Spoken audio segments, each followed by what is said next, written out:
And we're here. Welcome in another Divergent Dice D&D evening, this time with the one and only in crowd. Yeah, we left off pretty spicy, so maybe we'll all be dead. But in order to figure out if that will happen, I'll throw it over to Spencer and maybe Shannon for Canon with Shannon. Sounds good. I was going to go through a couple of quick little patch notes before we do the canon. Yeah. Patch notes? I tried to turn off the your turn and next step sounds. I found them a bit loud. I don't know. You guys liked it, didn't like it, but you also have individual settings. If they somehow work their way back on, you can turn them off or turn them back on if you want.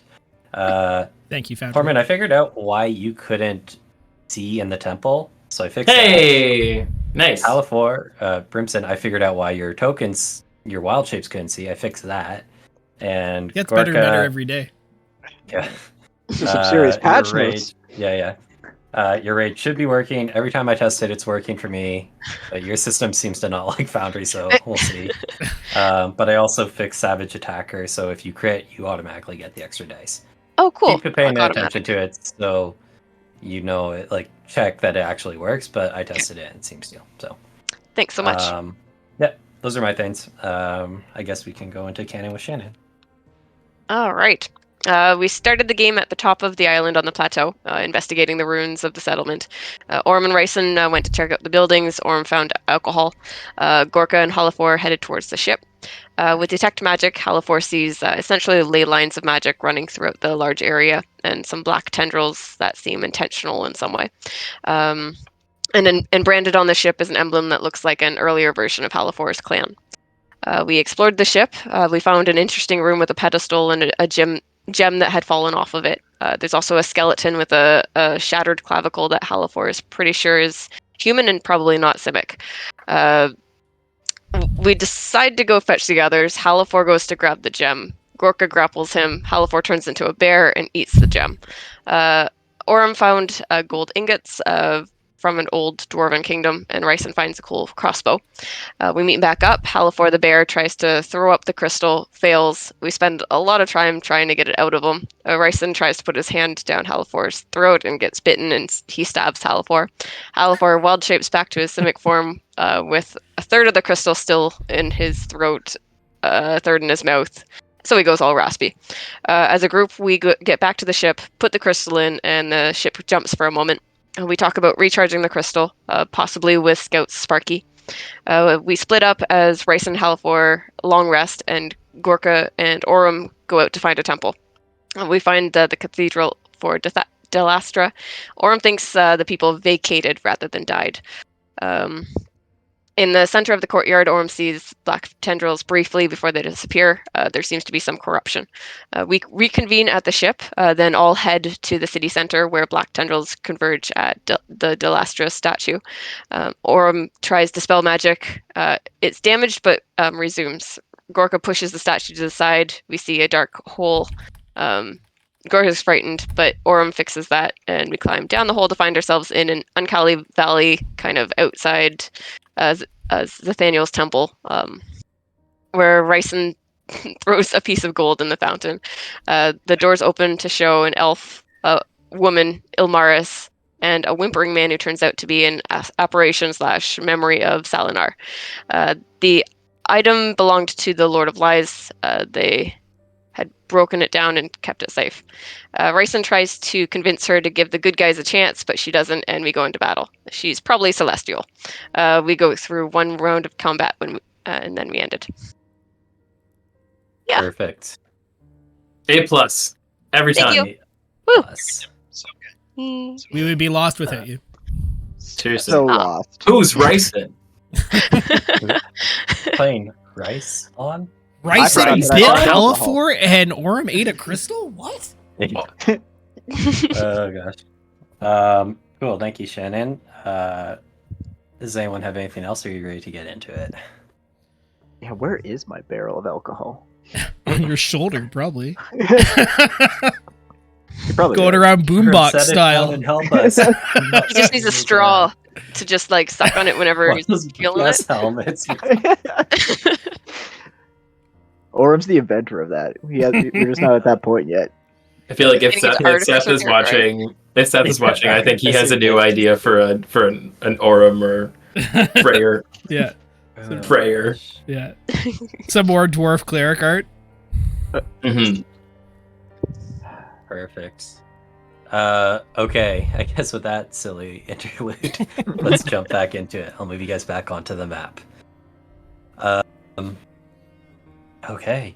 So, as a little refresher, you are in this ruined temple. You have just had one round of combat with Ilnaris and Selenar. So far, Scout's the only one who's managed to hit her. Her AC seems quite good. Selenar has scuttled halfway up the pillar and is just kind of clinging to it, looking around. And at the top of the order is Scout. Eric, we got you. All right.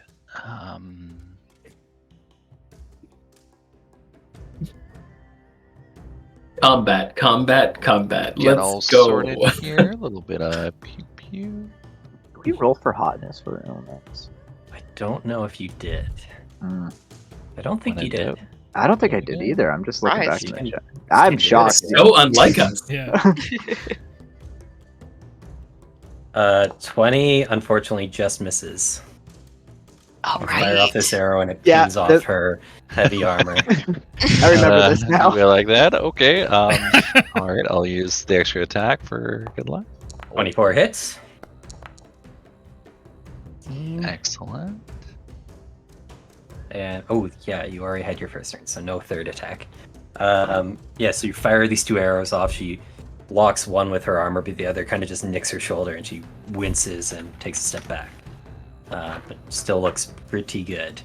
Are you doing anything else? Bonus action? I think I'm in a. Actually.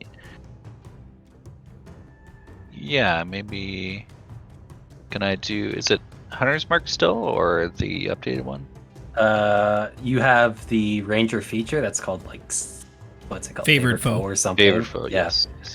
But there's also Hunter's Mark, which I think is just a little more damage.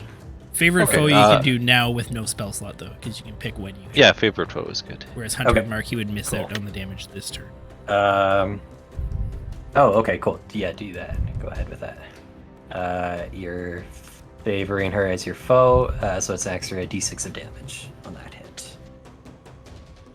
Does it scale up, I or is it think. just a D4? Or His is it I, d4? favorite I think foe- it's deep. Favorite foe is a Oh, D4. sorry. I'm sorry, d4. I got mixed up with Hunter's Mark. 3. Okay, extra 3 damage. All right. Uh, And I like my positioning, so I'll stay here. That's not right. Perfect. We got her. Good job, Eric. No. The So you catch her with a couple arrows at the end of your turn. She is going to take a legendary action. She kind of like glares out at you and raises her hand with the shield, opens it. There's a little bead of light that flies off towards you and detonates as she casts a fireball. No. It's a legendary action. Damn. Legendary She's fireball. gonna put that right on here to catch everyone except Orem. Yuck. So that'll be a bunch of deck saves. Ouch. Which 3 out of Gorka, 4 did you failed. roll at? You get to roll once more, Gorka, because it is you have that barbarian feature. 'Kay.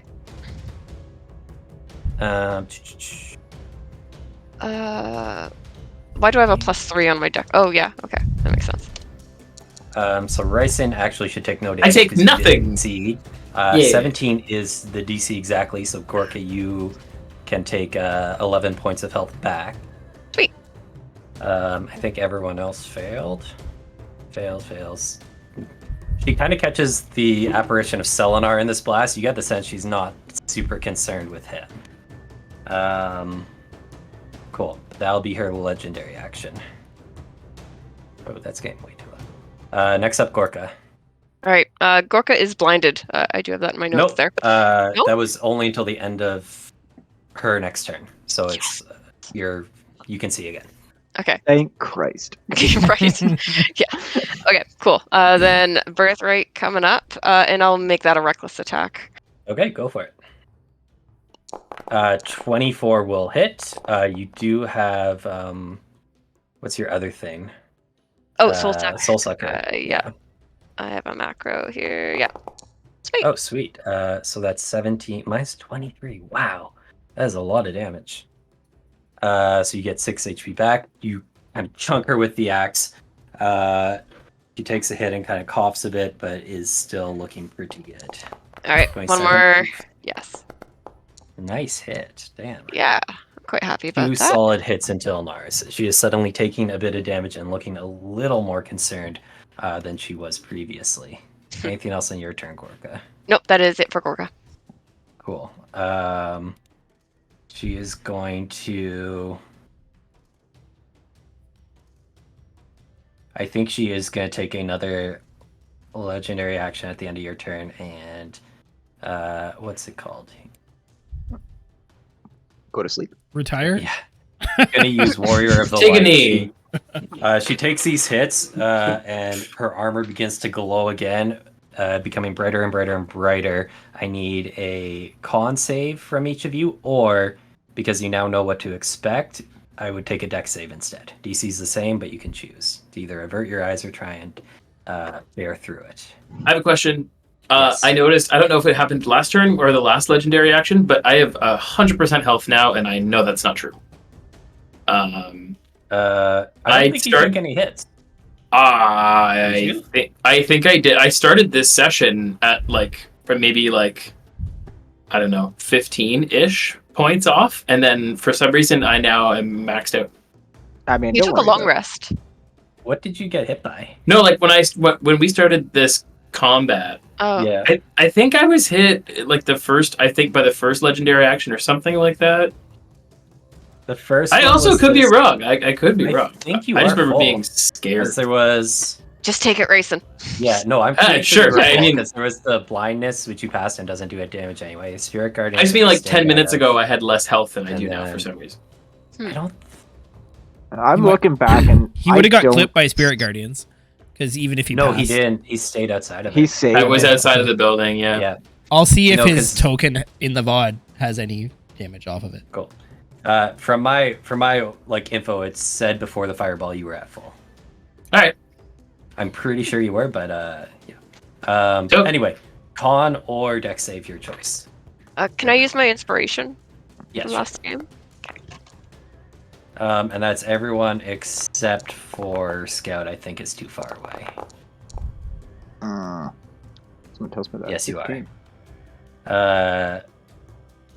Okay, Halifor and Aurum fail. You are both blinded again.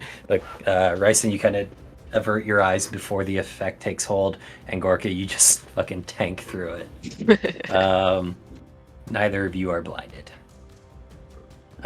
Ryson, you're up. All right. Swing. Yeah, we can make this happen. All right, I'm going to move up to beside Ilnaris. I'm going to take a swing at her and activate my Sandstorm, and I'm going to take a swing at her with... I was using my crossbow before this, which was one-handed. I'm not super familiar with combat with multiple weapons, but do I have to use a bonus action to put it away and take out my swords? There's weird rules about it. I kind of just simplify it and say you can switch weapons, but you're committed to one set of weapons per round, right? So you can't fire your crossbow and then decide I switch my swords to take reaction attacks or something. Yeah, so before I was shooting with my crossbow, but obviously I'm moving into some more melee combat type of deal. You can put your crossbow away and draw your swords. Great.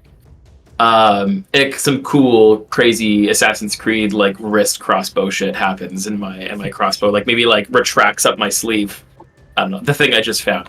And then I'll take a swing with sand. Go for it. Oh, shit! boy. Holy shit! Nice. Sneak what?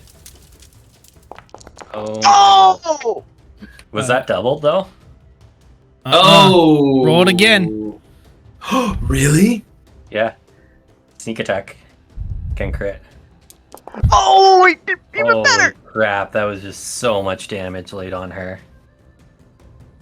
Wow! That's how you often get.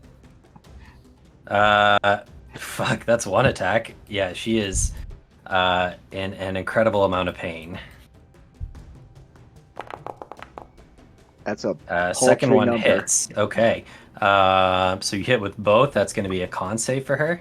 Yeah, DC 15. Cool. She said 40. She will use her legendary resistance to pass that instead. Fair.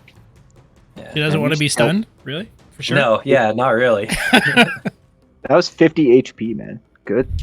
holy Rogue's got a rogue. Yeah. So, question: this is a like altar bench type dealio kind of thing at the top. Yep. I'm gonna use the rest of my movement to kind of hide behind it. Okay, sure. You can't actually hide because that would take a bonus action even. Oh, but you can duck behind it. position myself, yeah, or like under it even if. But that, if that. yeah, that's no problem. Cool. Wow, good stuff.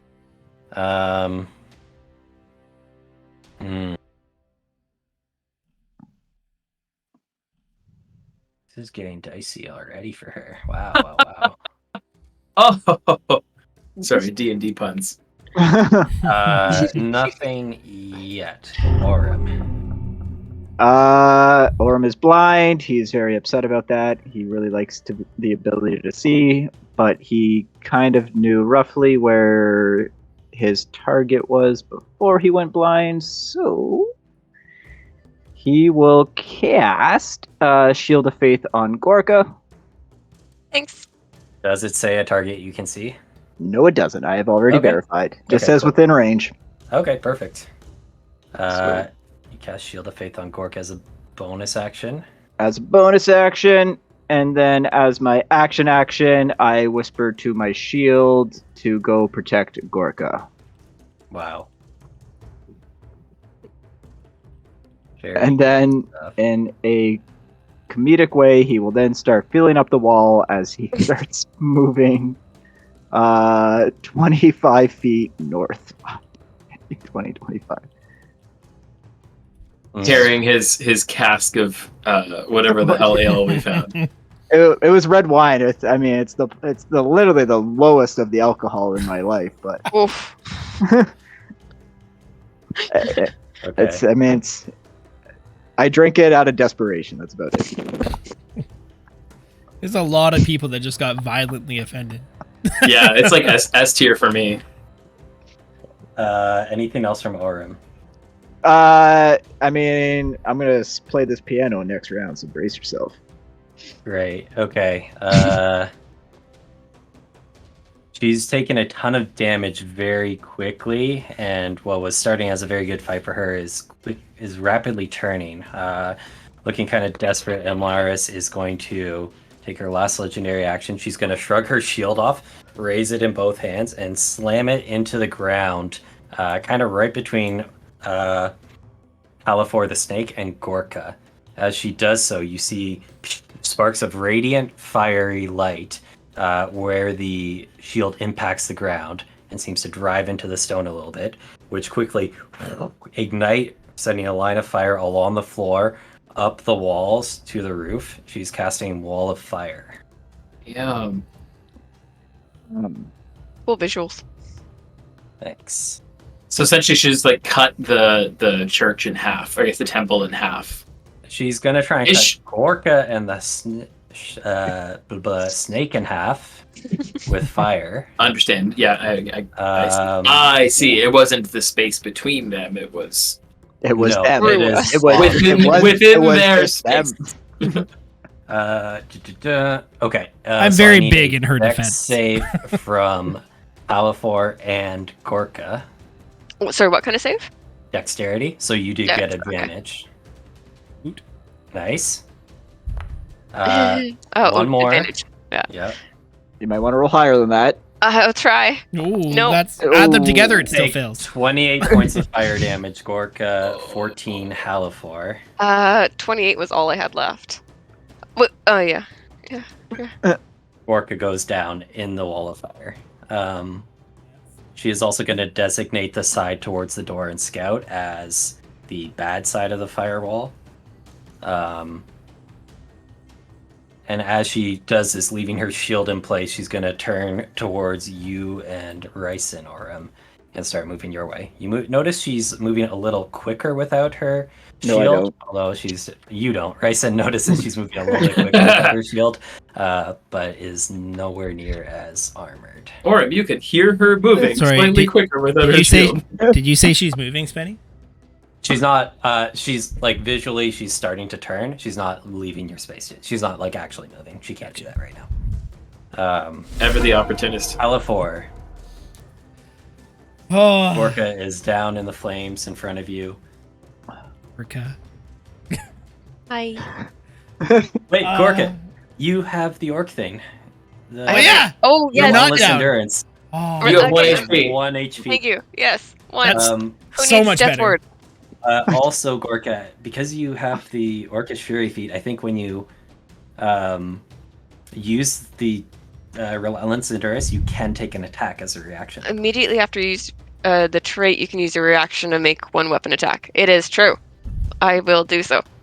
Gorka just gets engulfed in flame and then comes out swinging at Ilnaris. She looks shocked and kind of like dives back quickly, but you definitely catch her off guard. Yeah.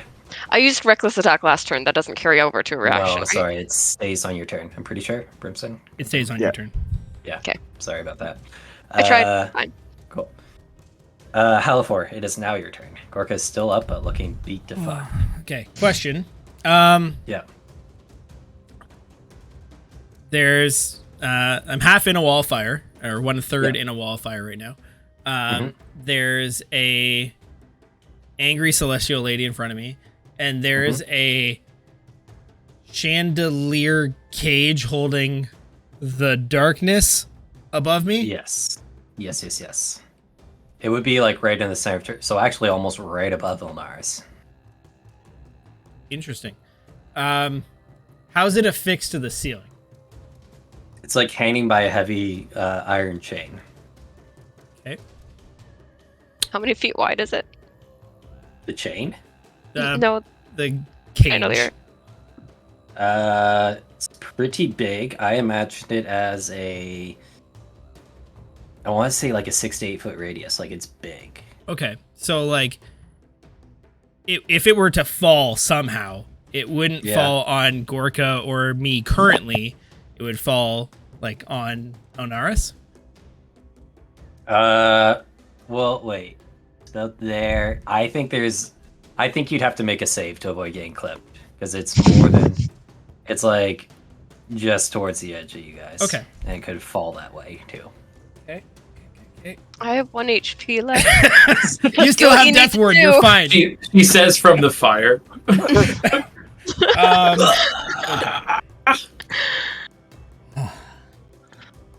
Oh.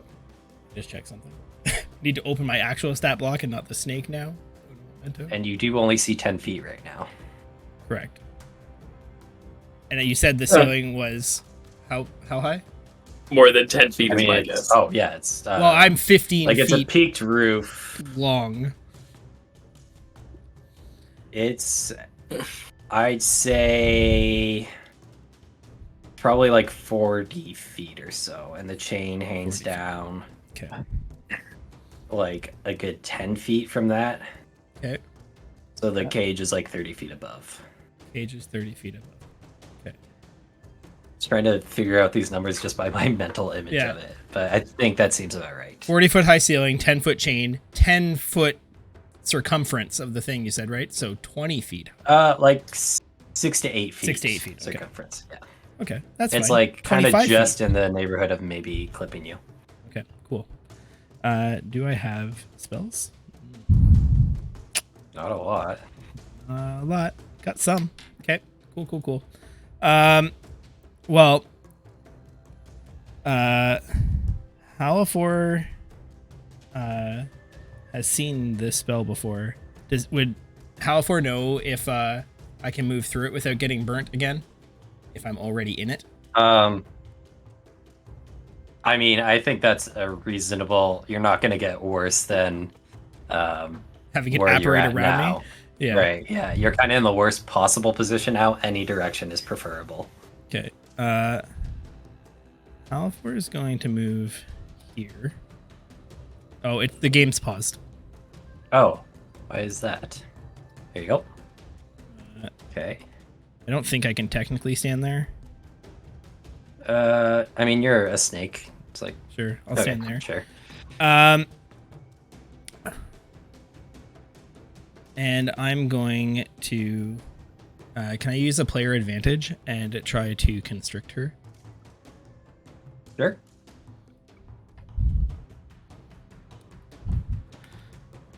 Show me, as Lucas says, potato salad. It's control. Alt. Alt for advantage. 21. 21 does hit. Excellent. So, she is grappled and restrained, Yep. and I can't constrict another target. Oh, I gotta apply that damage. I've used 15 feet of movement to get her there, or to get my snake there. I'm going to lift her 15 feet up in the air towards the cage. Okay. I mean, the snake's definitely strong enough to do that. You're lifting her up towards the cage. Yeah. Okay, so how exactly? So you must be holding her kind of near your head, almost, right? Yeah. Like I have her yeah. like coiled probably like in the top third of the snick, Yeah. and I'm just like extending up. Okay, so you're wrapped around her. You start pulling her up. You hear her like, "What? What are you doing? Let me go! No!" As you lift her towards this chandelier of blinding light, which you don't see right now because you are blind. So as you get close to it, you feel almost a whisper or an urge.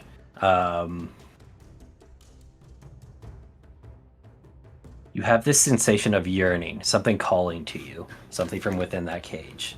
And Ilnaris looks panicky and angry that you're getting close. Is there anything else Halifor wants to do? Nope, not as a snack. Cool. Sounds good. Next up, Selenar's turn. Selenar wants to deal with the scout problem. Okay, I was so you gonna guys say.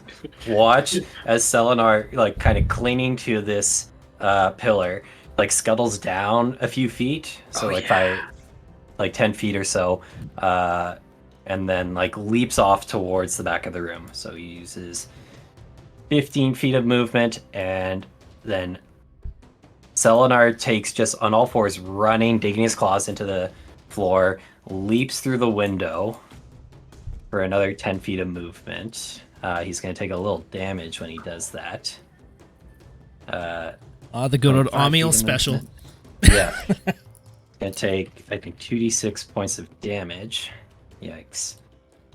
And Scout, you watch as this this like wraith-like creature kind of lands in a tumble, rolls, and like digs his claws into the ground, stops himself, looks up at you, screeches, and comes running.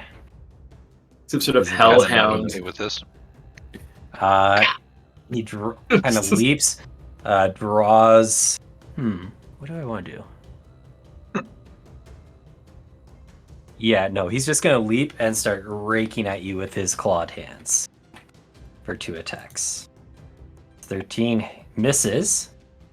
10 misses. Oh, fuck you, man.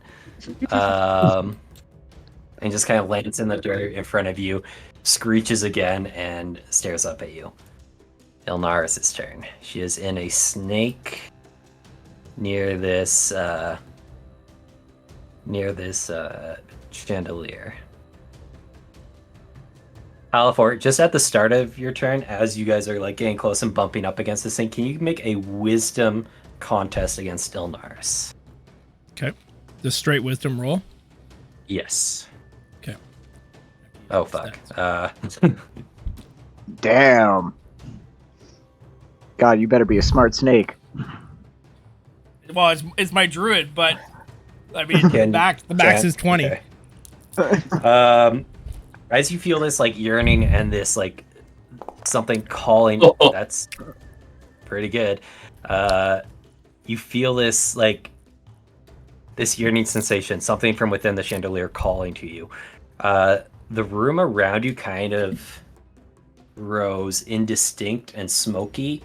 Not that you notice really, Halifor, because you are still blinded and only have your blindside radius, but everyone else, you see a lot of the walls and the floor, the decoration, everything in here kind of grow indistinct and just look more like bare rock for a second.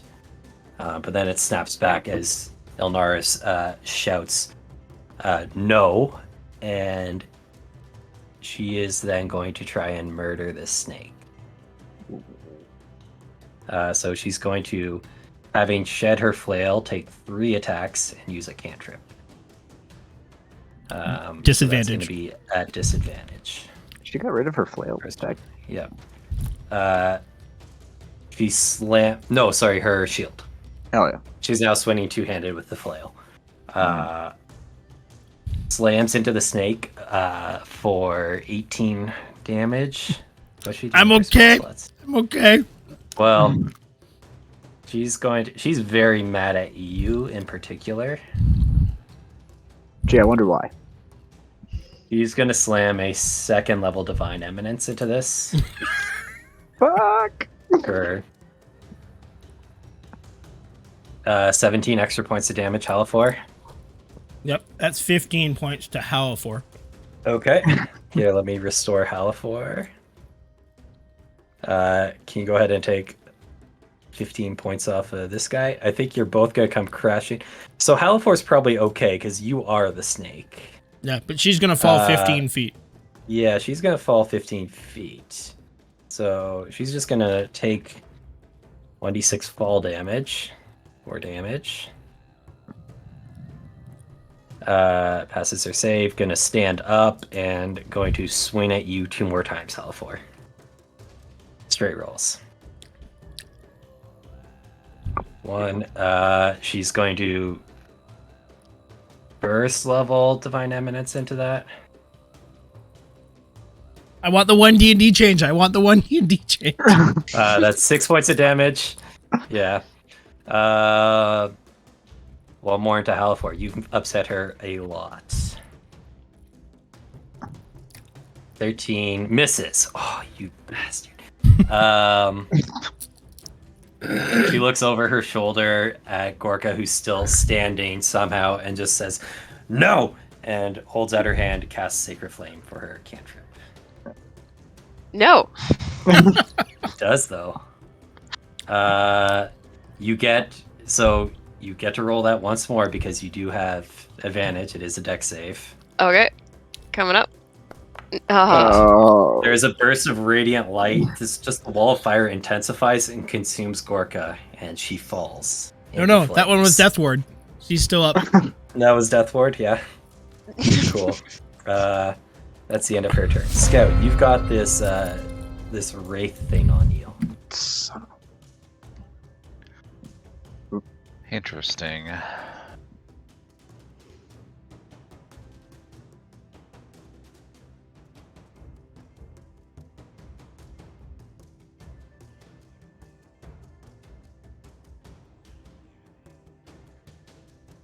the fuck do I get rid of that now?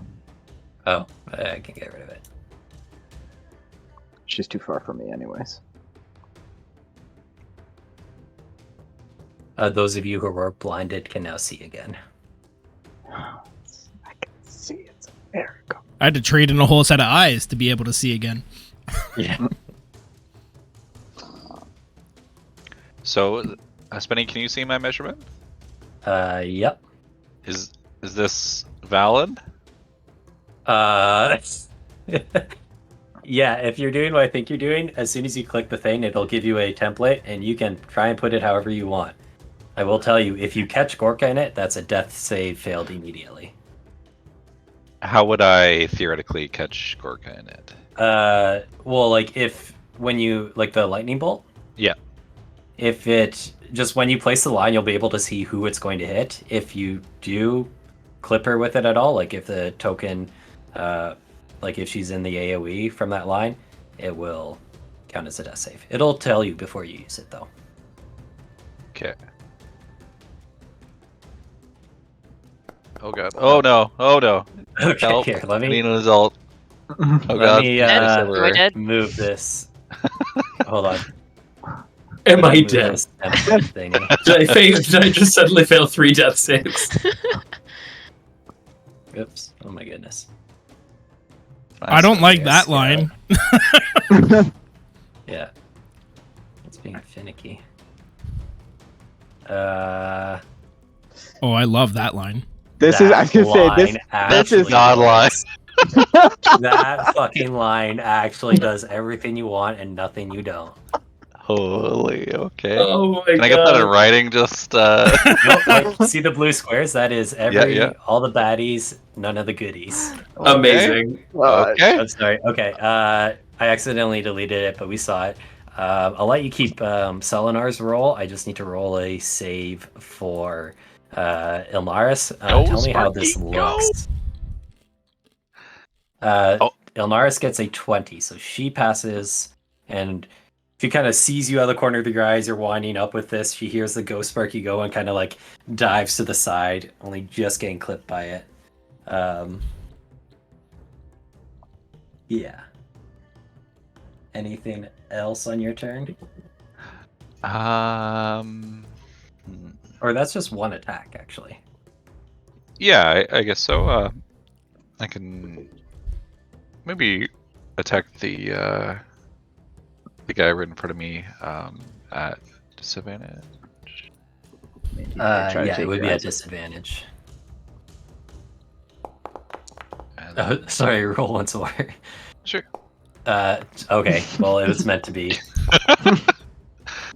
Wow, yeah, you just like point blank slam an arrow into this creature who like screeches and recoils, but then comes clawing back towards you. He's looking very hurt all of a sudden, but not down for sure. All right. Yeah, and I'm good with that. Cool. Ilnaris is going to use a legendary action to heal herself. This is really bad. Yeah, she's going to use Healing Word at a... Nope. Oh no, that's not what I want. Not you guys. Yes, That's gonna say please. heal- Perfect. No, It's that was gonna be that was at, fine. fifth I like- level. I'm sorry, what level? Fifth level Healing Word. So she Fifth rolled level. one of them. And she's gonna use Damn. this. Fine. She's like 13th level, no big. How big? It's not actually that much healing, but she needs something. Cool.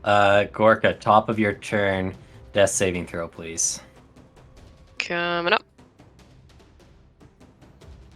Okay. Mark that off. And end of your turn, you are still lying in the fire. You take additional fire damage. No, What? that's so mean. You're mean, Spanny. Don't be mean. I mean, if she does go down in fire, it's not. It's definitely not ideal. I mean, if there was a death that like a she'd Viking accept, it'd be funeral. going down in fire. But Yeah. Especially fire not from a dragon, right? Like yes, definitely. Where's the death save options on? Oh, it's over your character portrait. Here, I'm. Oh, there. Got it. Yeah. I put in what it should be right now. End of Gorka's turn. Ilnaris is going to use another legendary action for an oldie but a goodie. Sends out a fireball, detonating just in front of her, catching the three of you in the top of the temple. Ah, Halifor saves. Ryson fails. Ryson, you get half damage on a fail. Yeah, because of my dick's. Ouch. Yeah, so take 16 HP back. Okay. Or you fail and take the full damage. yeah, that did not. That hurt. That hurt a lot. Ryson, you're up.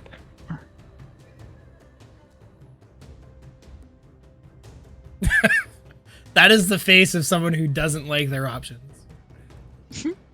It's the face of someone who doesn't know that Gorka's down, and also someone who doesn't have the strength to pull Gorka probably out of the fire anyway. I mean, you can see Gorka's body. You see like Gorka's boots just sticking out of the wall.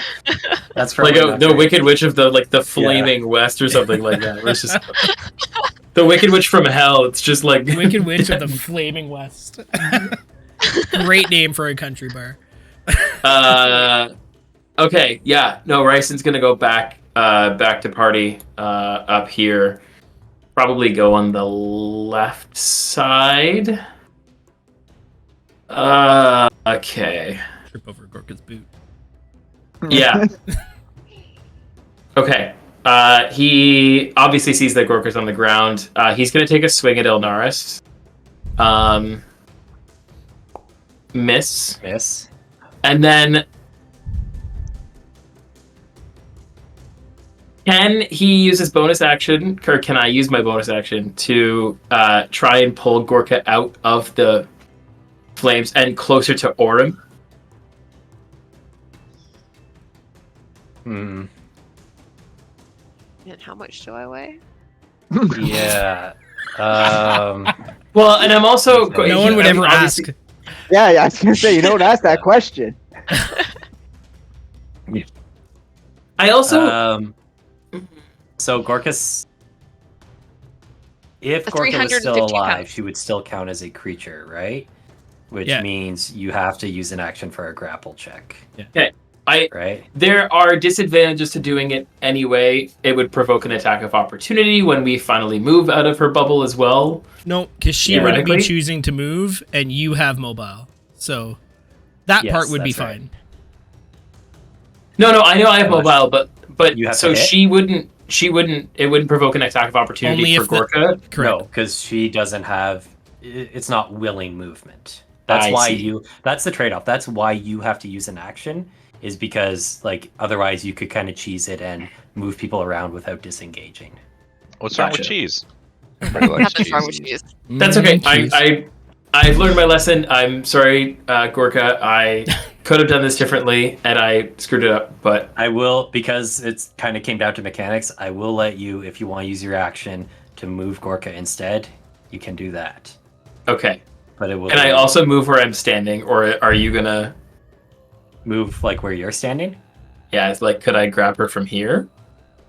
Oh, I Because see. if I was going to take a single action, I was relying on mobile. Yes. Now yes, that I I see. don't, okay. I will allow that. Yeah, this kind of came down to a understanding of the rules rather than. I should have asked before I did it, but It's okay. at the end of the day, if I know I need a full action, okay. Yeah. So Ryson goes on his right side of this table type thing, runs to Gorka's left side, out of the range of Ilnaris, grabs her boots. Okay, so you use 25 feet to get there, and it's going to be half movement with Gorka's body. Honestly, his intention is just to pull her out of the fire. Okay, so you have, I think, you can only move one square actually, yeah, because you have to move double. So you can just pull her up.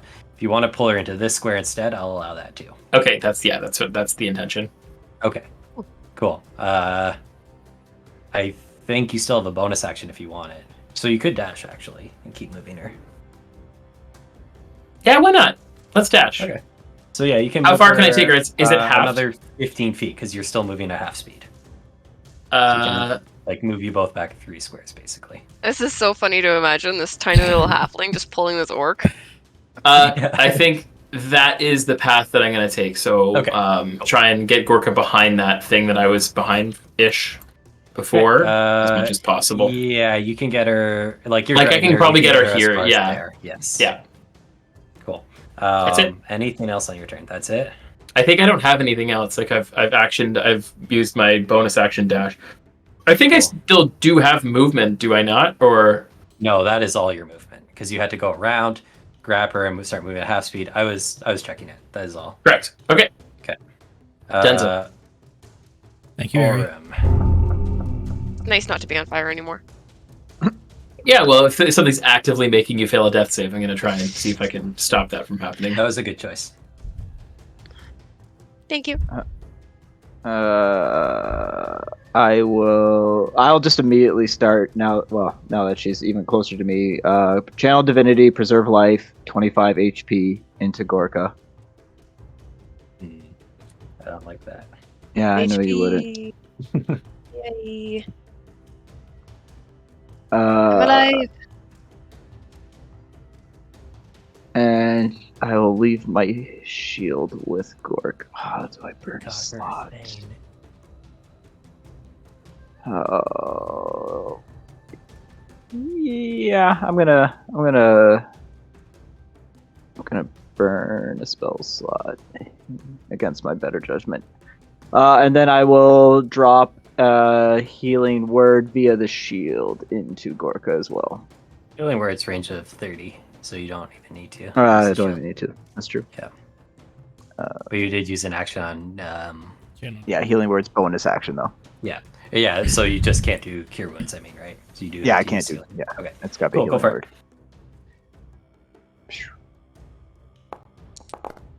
So Gorka gets another 9 HP. You got to Awesome. roll to see if you do your little crit on the Woo! heal. Come on! No. No. Anything else on your turn? I'll now that I know that Gorka has like consciousness again. I'll just be like, Gorka, she's still standing. Back into the fray. Or Gorka. Okay, at the end of your turn, she's going to use Warrior of the Light again. Con or Dex save everyone except Scout. How far away is Aurum? You are within range. God damn it, I'm blind again. Thank God. And just Gorka as well. Coming up. Yeah, I think your Dex would be Con. Ooh, that is not enough. Gorka, Aurum, Bryson are all blinded until the end of her next turn, which is actually pretty soon. So that's good. Halifor, you're up. I'm polymorphing myself into a giant ape. You have the spell slot left for that? 1 level 4 left, baby. Fuck. Okay.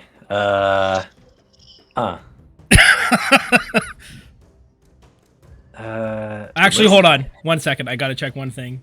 I feel like you said you had no spell slots left at the end of last session. I have 2 level 1s, 1 level 2, and 1 level 4. I have no level 3 spell slots for Dispel Magic anymore. Okay. Wow.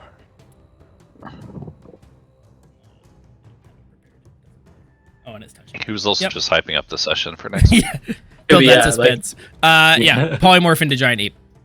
Okay. Polymorph. There's a Halifor ape. I assume you don't want in the fire. No, I can't see anymore. But Every time. I mean, to be fair, this one isn't one of the wild shapes. I believe that you fixed all those. I did fix those. I will fix this shortly. Yeah, and and Halifor nothing just else. bangs down on the ground in front of her, smashing one of these pews if it's actually still there, and points at the Ilnaris menacingly. He looks upset with you. Are you still unable to see? No, I passed the con 21 that time. No. Brimstone That's what I was able gonna to say. see. Oh, sorry. Yeah, I can see now. Oh, The irony is you were okay, blinded for the last cool. however many turns, and then this turn you're blinded by not being able to see the game. So, It's progressing. Selenar's turn. He is going to take 2 claw attacks at Scout. Try and put some hurt on him. Come on, buddy. I believe in you. This guy fucking sucks. You Yeah, have a really, bunch of monster 18 advantages. Ooh.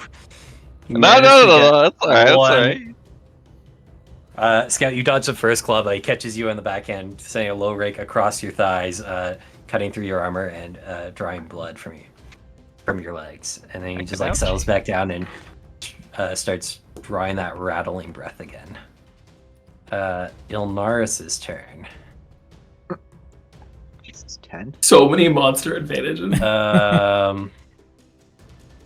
She is going to start laying a beat down on the ape. Kind of wish she wouldn't. She kind of wishes she would, so she will. So ape. 26 or 22 damage. Con save, please. Yeah. Advantage because war caster.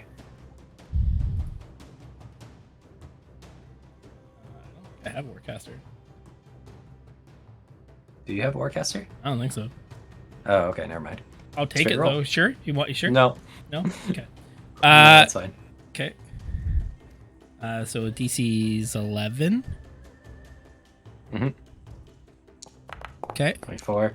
She's gonna actually move up here, and she's gonna send one swing down into Gorka. No. At advantage because prone. Yeah, at advantage. Ruh-roh. 28, 13 radiant damage. You still Does that account for all of Gorka's plus AC? It's a 28. Yeah. Oh, okay. Yeah, we just see hits. We don't see the roll. Yeah, we just. Oh, really? Yep. Okay, it was Yeah. a 28. We believe. Yeah, that's it. She's gonna roll. Oh, one more. There's a monkey and a Gorka. I'm a majestic ape. Thank you very much. She is gonna send the second level Divine Eminence into Gorka. So an extra 22 damage, Gorka. Okay, I'm still standing though. Okay. Still lying. lying. Good luck. Yeah. Yeah. Gonna try and smack the ape again. For an 18 to hit. I'm on. Con save. Yeah, we're fine. 15, you're still good, still an ape. And she's going to send the Sacred Flame at Gorka. So dex save straight roll. God, she really just wants to fucking kill Gorka. Yeah. She's outnumbered. She needs to take some people off the battlefield. Straight roll dex save, Gorka. All right. You know, women have can to I- lift each other up in these situations. Can I use an advantage? No, because you have advantage from Barbarian. That does not pass. That wasn't advantage. No, because you're prone, though. Because you Got haven't it, taken a got turn it. to stand up 7. yet. And Okay. blind. And. And blind, actually, yeah. Right. all the So that's 2d8. That's 8 damage. I think you applied the damage to the ape. Oh, Maybe? sorry. Or the ape said the damage. No, the ape rolled the damage. Yeah. The ape is beating on Gorka. Gorka, how much were you at? Well, I was at 4. Am I taking more? Oh, You Sacred take Flame. 8. 8. Yeah. I'm back down. Well, I was already down. I'm asleep again. Oh, poor Gorka.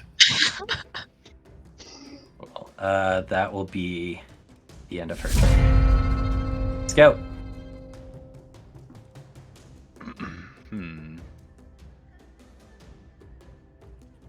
What's the disadvantage modifier? Control. And how bloody does Buddy Damini looks. to Gorka? Oh, she's about bloodied. She's exactly bloodied, actually, right now.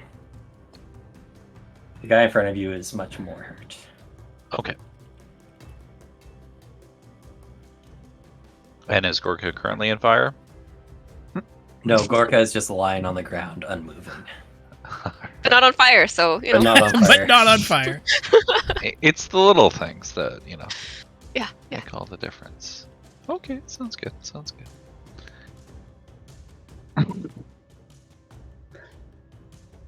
Who's this at? Guy in front of you? Yeah. Okay. Why isn't it rolling?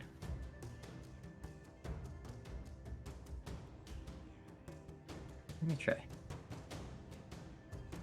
Oh, it says it's out of ammo. You out of arrows? Oh. You are out of arrows, my friend. I'm sorry. Well, there's your problem. Yeah. Okay. Oh Good. shit! The archer's out of arrows. What the fuck? It's okay, guys. Scout has a wide variety of tools in his backpack. I have None a of them- javelin, Okay. Only a couple of them depend on arrows, right, Scout? You have a short sword. That's You have 2 short swords. right.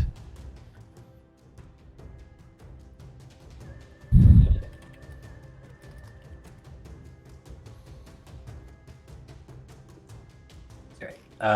You pulling out the swords and swinging? Yeah, sounds good. Okay, cool. Go ahead and give those guys a little click. Straight roll, because that is melee weapon. Oh yeah, so weird.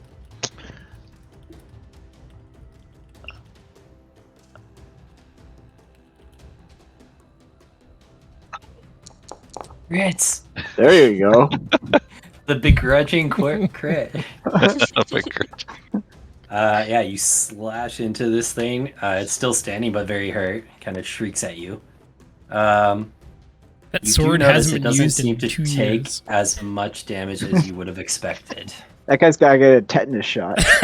Seems like he has resistance to non-magical damage. Gotcha. Damage from non-magical weapons. Okay. Remind me, Spenny, if I use like a cold arrow or anything, is it modify an arrow or is it an arrow? It does modify the arrow Okay. from your quiver. Yeah. Then I will short sword again. Oof. It's another 7 damage hits. You do have 2 short swords, so if you want to do the dually wieldy action, you can swing once more. He does want to do it. Just keep slashing. Max damage, so it doesn't get the +5, so it's 6. So he takes 3 total. Okay. Perfect. You slash 3 times into this creature, which kind of recoils and tries to get away from you, but is unable to do so. Anything else on your turn?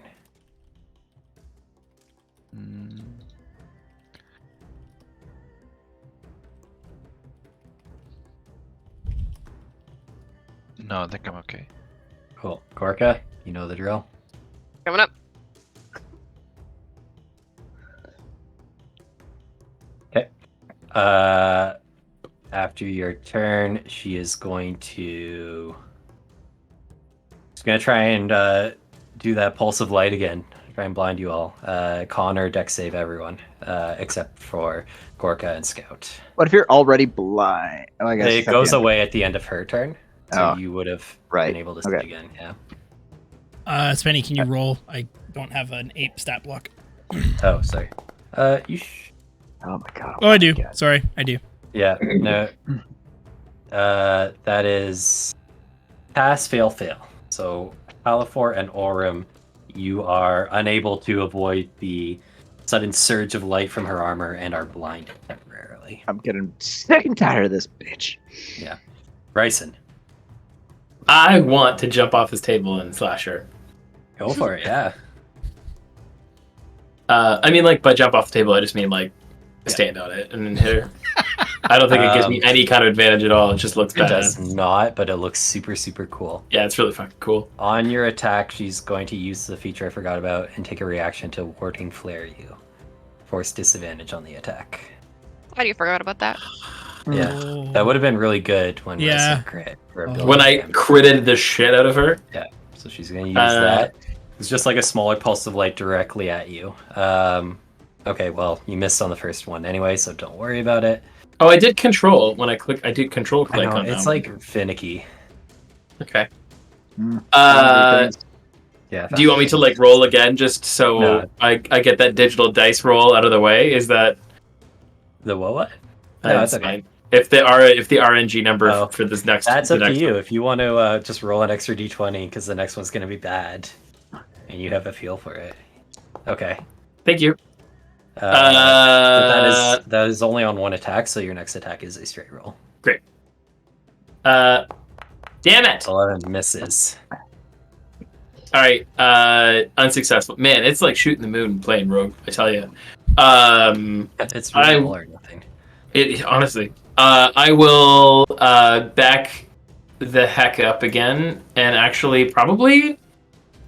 Yeah, I'll go back beside the statue. Okay.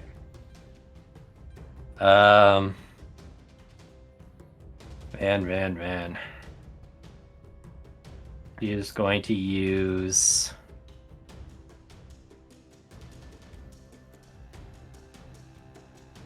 Yeah, she's going to use a legendary action to use a spell. She's going to cast. Oh no, but Halifor's there. Fucker. But Halifor is there. I like it. No guided bolt for you. That literally exactly that. I was like, how many? Oh, yeah, no. That's not needed. Fucking annoying. She's going to, she's going to use the legendary action she hasn't used yet and make a sweeping attack.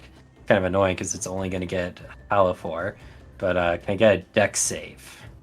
It's everyone in an arc, like in front of her. She takes her flail and just swings it in a wide 180. I believe it will be at disadvantage because I'm blinded. It will be at disadvantage because you can't see it. Does it go over my head? No, It's because just my it's direction. facing Okay. Halifor's direction. It's like 180 arc. That is a fail. Take 2d8 bludgeoning plus 1d8 radiant and are knocked prone. It's a 16 damage and you're knocked prone.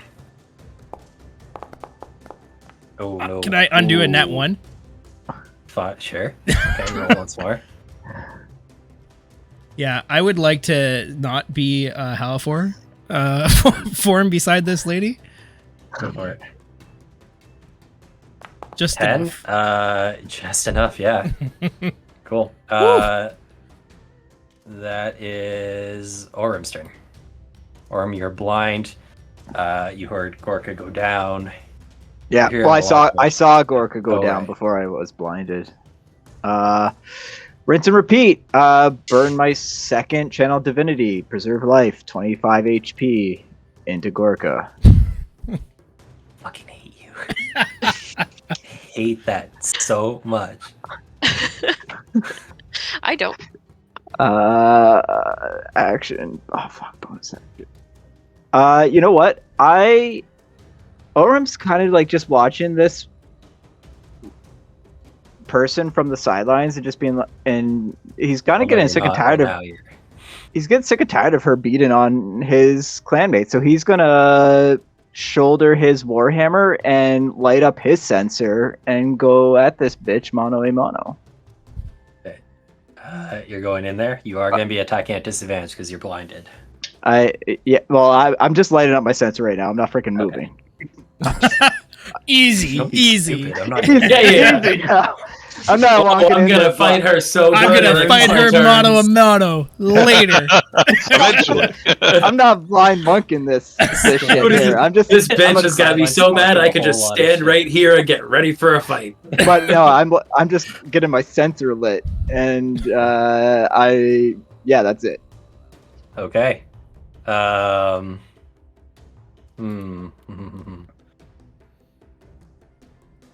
Gorka keeps fucking coming back.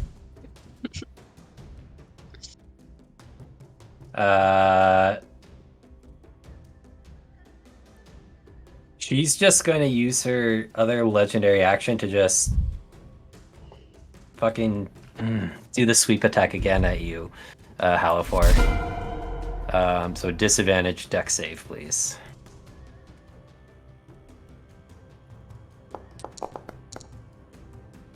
Damn. That is, oops, not her. 13 bludgeoning damage Cool. and radiant. Did you apply the damage? Oh, no, sorry. That's 13. Con save, please. There we go. 21, you're good. Your turn. Okay.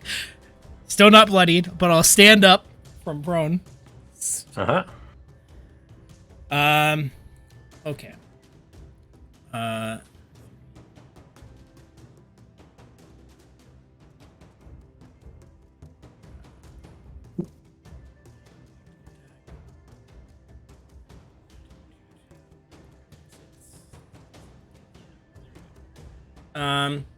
Okay. I'm still blind, I believe. Yeah. Yes, end of her turn.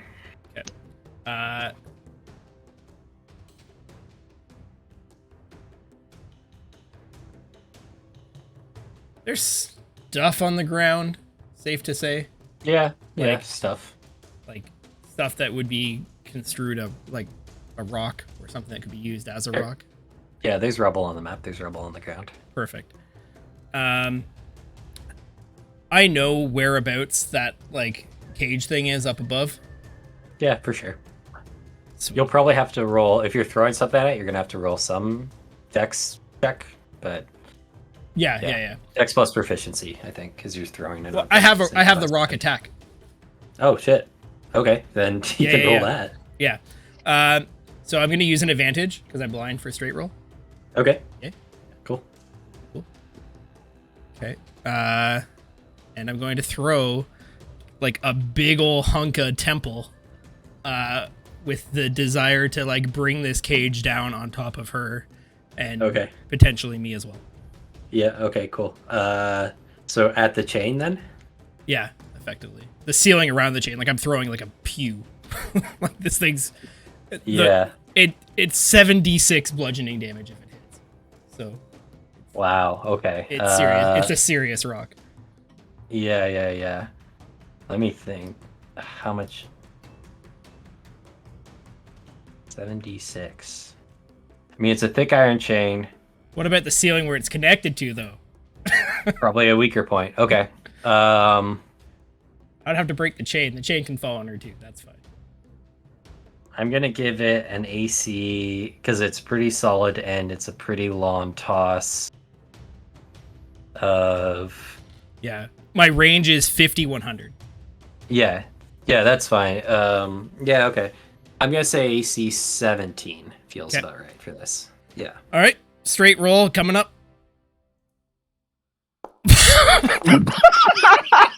Rock over. Bye, ceiling. Oh Goodbye. my I'm not going God. to worry about the H. Okay.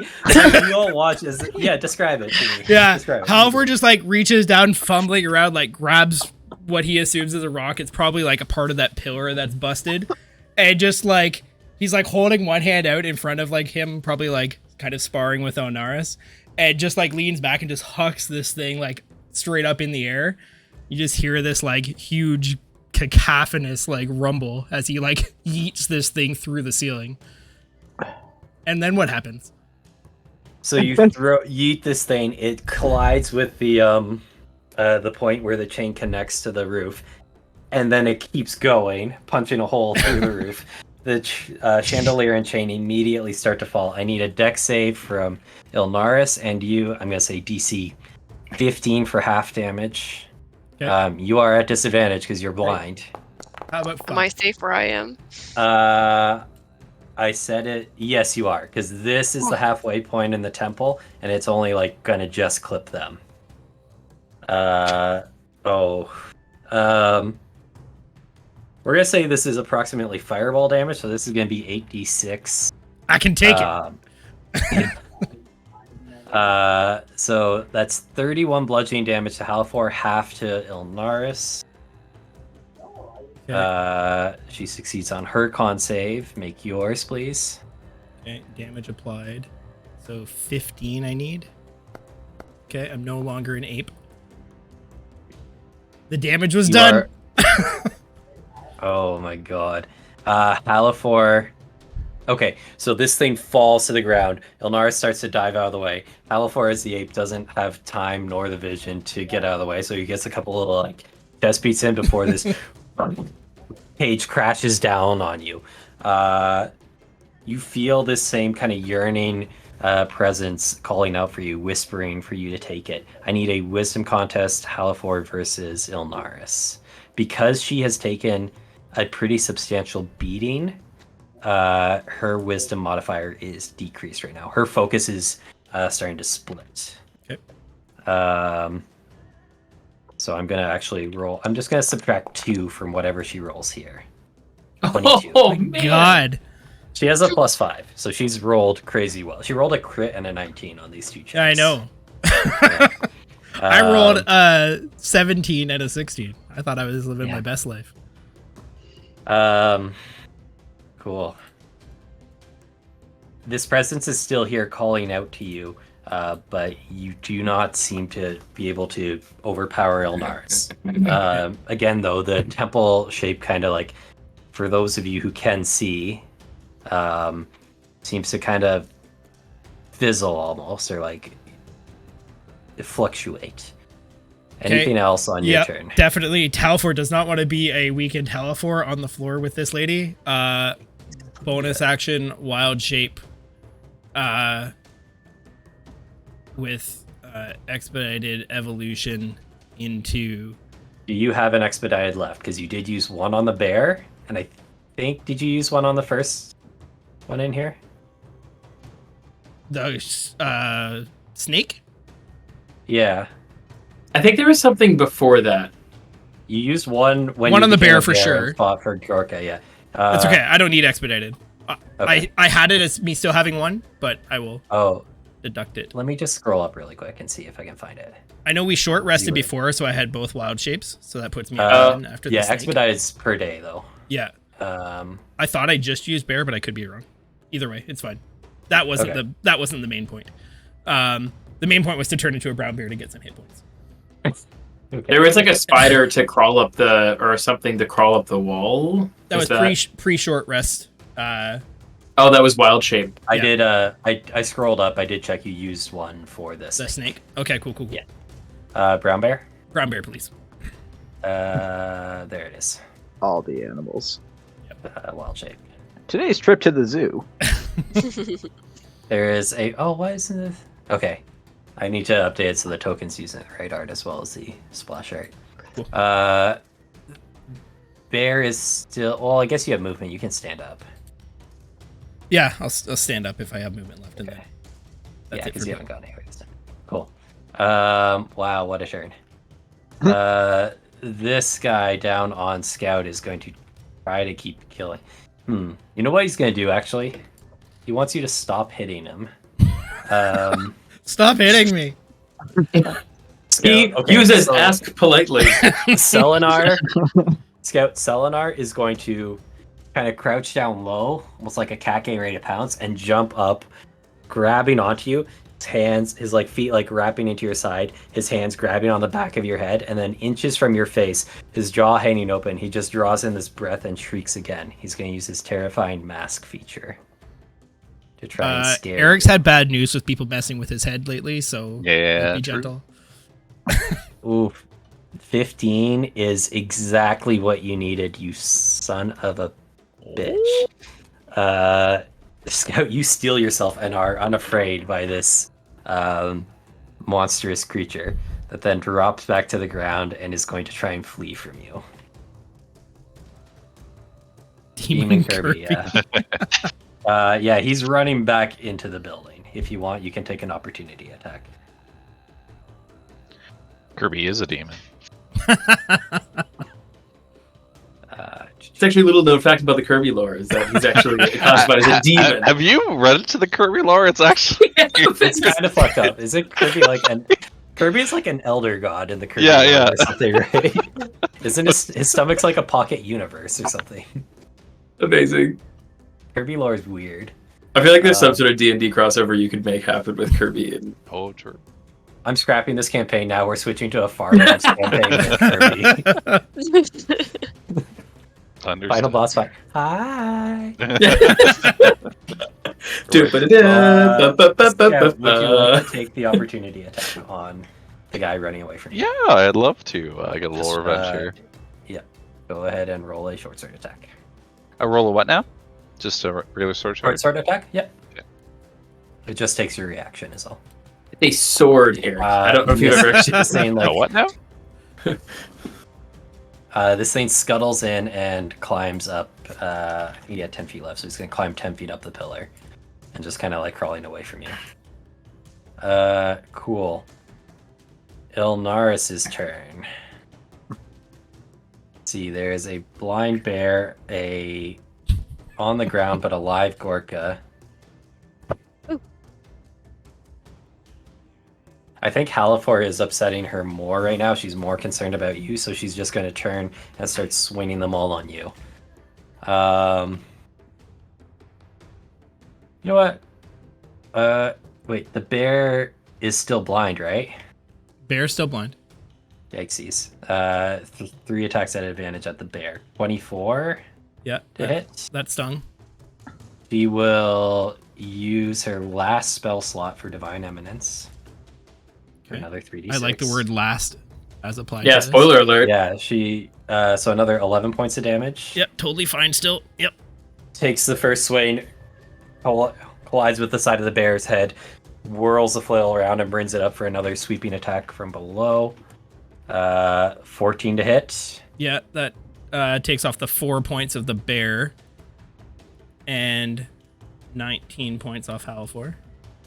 Everything's And she's going to go for one more attack on Halifor.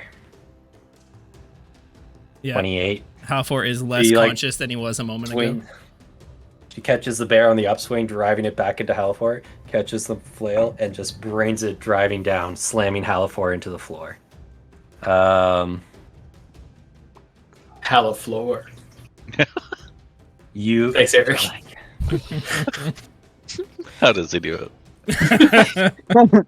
She's just gonna yell as you go down, like, "Stay away from it!" and send a Sacred Flame into Halifor. Auto fail 1 death save. Cool. That is the end of her turn. Scout, you're up. So, asking for a friend, what are arrow options? Get You more. don't have any, yeah. Yeah, but- you've fired a few, but they'll Yeah, be like, on the other side of the firewall right now. I would have. Have I shot? I shot some. Did I miss the guy in front of me? That's true. I'm not sure if I did. You shot. I don't know if you did, actually. Tell you what, he has 2 of your arrows sticking out of him still. You kill him, you can take them. Or you I think can that's try and not what he's tear worried them about. away from him. Yeah. Run through So, the. yeah, the other ones, any that you might have fired at Ilnaris, other side of the firewall. So if you want to run through that and try and find some, you can. Okay. I would not recommend it. Did we ever fight anyone here? You didn't fight anyone else since coming down here. These are the only 2 spots for the arrows are in that guy and on the other side of the wall.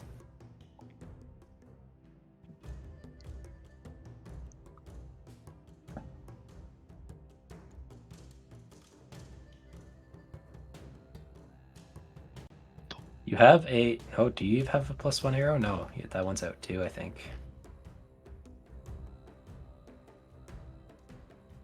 Yeah. Sorry, those are your options, unfortunately.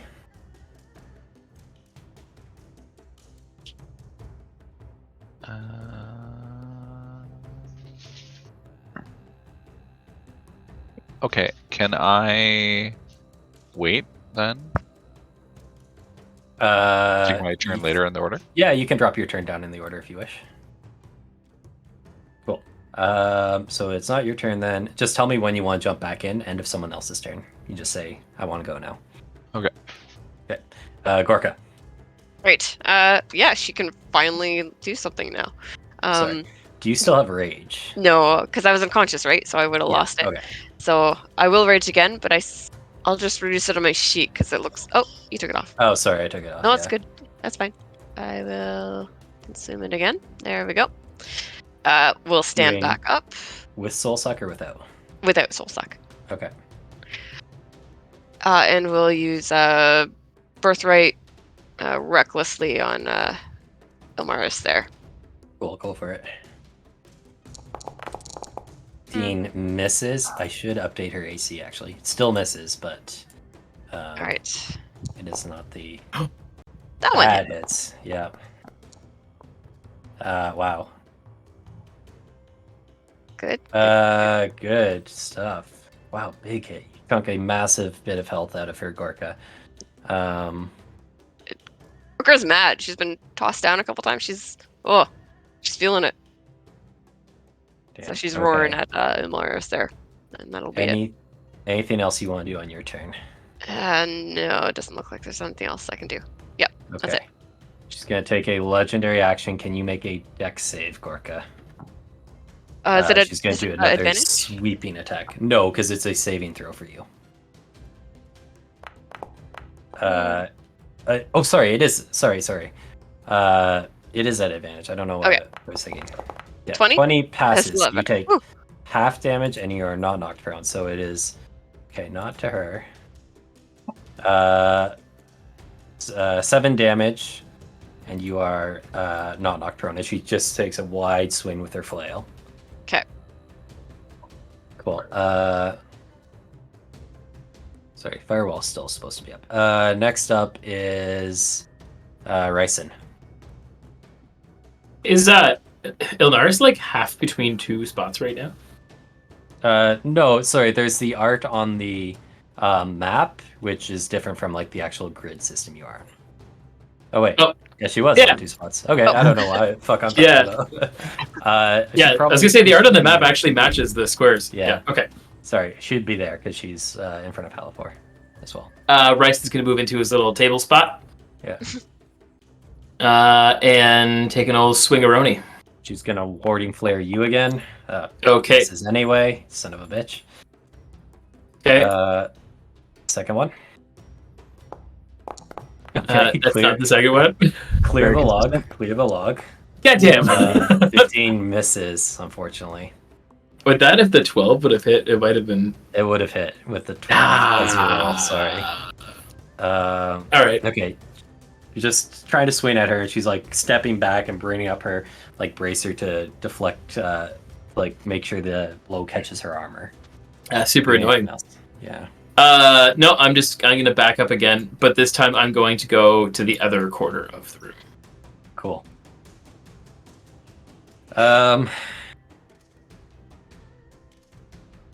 Yeah, that's it for.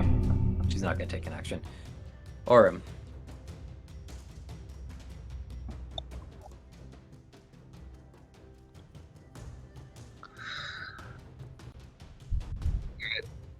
Orem is just kind of gonna like. I know he had like he talked big last round, but Already backpedaling. Fucking But- called it. but Halifor, the trip to the zoo ended early, and Orem is very upset about that. So Orem is going to cast Life Transference on Halifor. Wow. Okay. Boy. Oh my god. That's so much health. Wow. Okay, so Halifor regains 44 HP and you lose 22. Is that it? No, I lose. I'm down.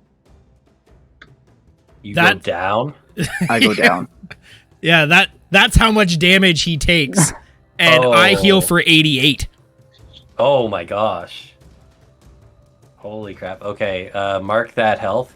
That puts you that brings you to max, right? So we don't have to worry Yeah. about the crit. Yeah. Yeah, okay.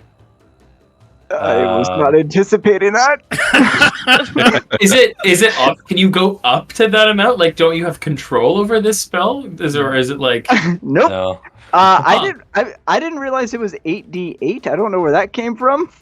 Is that correct? I'm I don't checking the think- page now. No, it's But I get, 48. like, It doubled It's it. 40. You're Oh, right. it doubled. It- you it should rolled the take heal. 22, So you take 22. And I get Thank 44. Christ. Is 44. Okay, it just Woo, rolls damn. the healing. Yeah, it does say healing 44. Yeah. Okay, I see. Okay. Are you up still? I am still up. I am still up. Oh, thank God. I like the real college try you gave that one though. Where I was like, I got this, guys. I was like doing the mental math. I'm like, even if I roll max, I'll be fine. And then like it rolled this like 8d8. I'm like, that's not the right roll. It doesn't make sense. You had like a good roll too then, didn't you? Pretty decent. Yeah. Cool. Anything else on your turn, Orem? Okay, so that was my action. At this point I'm gonna move up because like she keeps hitting me with her freaking blinded shit, so I'm not out of range of anything. So I'm gonna come up here and stand next to Gorka. Cool. That's it. Second legendary action, so your armor's gonna glow again. Connor Dex. Shocking. Yeah. I'm Ryson, blind again. You are still in, Ryson. So I Damn need it, the damn Connor it. Dex from you. Gorka, you do have advantage. So Gorka's good. Ryson is blind. Everyone but Gorka's blind. How long does the firewall stick around for? If she fails a con save or 1 minute. Oh, I see. Effectively forever. Yeah. Yeah, 1 minute. Halifor. Okay. Halifor, you're up. So before I went blind and was a bear that got murked, there's like a giant orb of light / darkness sitting in a cage on the ground now. Yep. Great. Halfor's gonna stand up. Mhm. Can you like ping / draw where the cage is? Yeah, it'd be like right behind her, I think. It's like here, I guess, because it landed on both of you. It's like Okay. right behind her, half in the flame. Okay. Halfor has been not blind briefly. Like, You is know there where like it is there like a door? Like No, it's like, so it is like these like rings of iron that are overlapping at different angles. But they're like fairly well spaced. You could get inside if you tried. Okay. Okay. Great. Yeah, fuck it. Halfor knows this chick's gonna put him down in like a second. Halfor is gonna zip on over to wherever that thing is. Here, you said? Here? Yeah, it's like both of these because it's so large, right? But Okay. Yeah. either pick your poison where you want to be. Yeah. Where you stumble forward, feeling forward, you touch the edge of these metal bands, feel the empty space. You feel the heat on your face from the wall of fire, and you start to climb into this cage. Yeah, Halfor, like, if this chick's saying no, that means it's no for her, which means it's yes for us. Cool.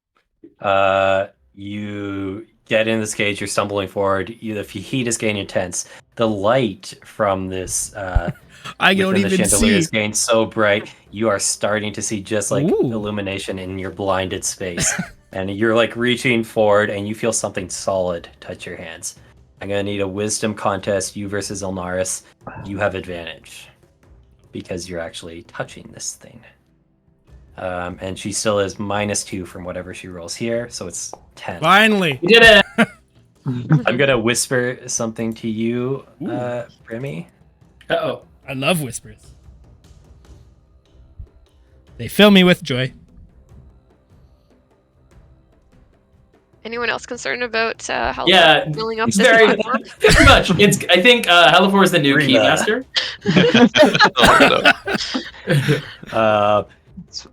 It's fine. He just needs the gatekeeper. Just keep him away from the gatekeeper. We're fine.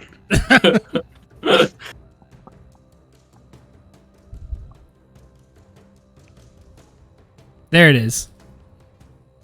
Sorry. Yeah, it clearly says Halfor is a druid, not Halfor/Riva. Like it says it right there.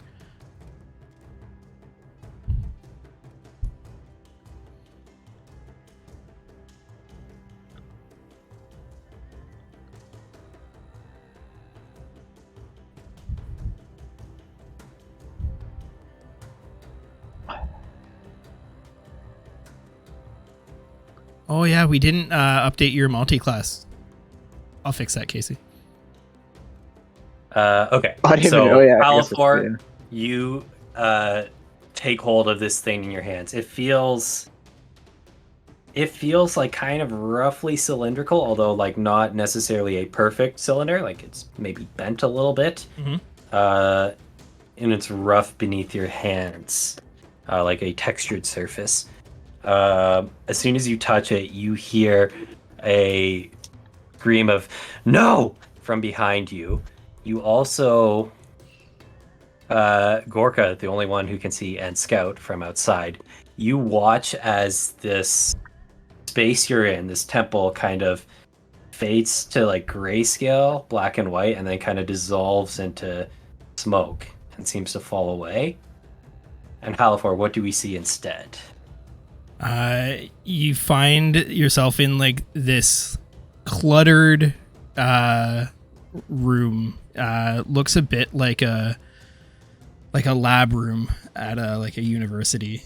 There's like a huge cage on one side of the room with this looks like Frankensteinian like hybrid creature in it that looks like it's got a little bit of every animal known to man, like just all kind of mixed together. There's, tons of books like open on desks. There's discarded like scraps on the floor. There's beakers, test tubes. Very much looks like a magic infused fantastical biology lab. In some ways very akin to like for meta-wise like Fantastic Beasts, Where to Find Them type vibes. So yeah, you see like smaller cages, big cages. There's like anatomical drawings of different animals. It's Halifor's lab. Very nice. You guys find yourselves in this space now. I'm not going to change the map. The dimensions stay roughly the same, which may or may not line up exactly with the real lab, but for the simplicity of the game, we're going to do that. The other thing, Gorka and Scout, that you notice is that when this shift happens, the memory of Selenar also disappears. Oh. Do 2 arrows fall to the floor? Scout inquires. Scout, you hear clatter, clatter. Yoink. I'd like to take my turn. You're welcome, Scout. I forgot about the fucking arrows. Halifor, do you have anything else on your turn? You're just holding this thing. And the act of like taking control of it from her is going to be an action. Yeah, that's totally fine. I'm just gonna like call out. I think I got it, but she's real mad. Like, make her. I don't want her in here. Cheese? What? Yep, She's real mad. She's real mad. Ilnaris, the Orca's yelling, "Where's the cheese?" Cheese?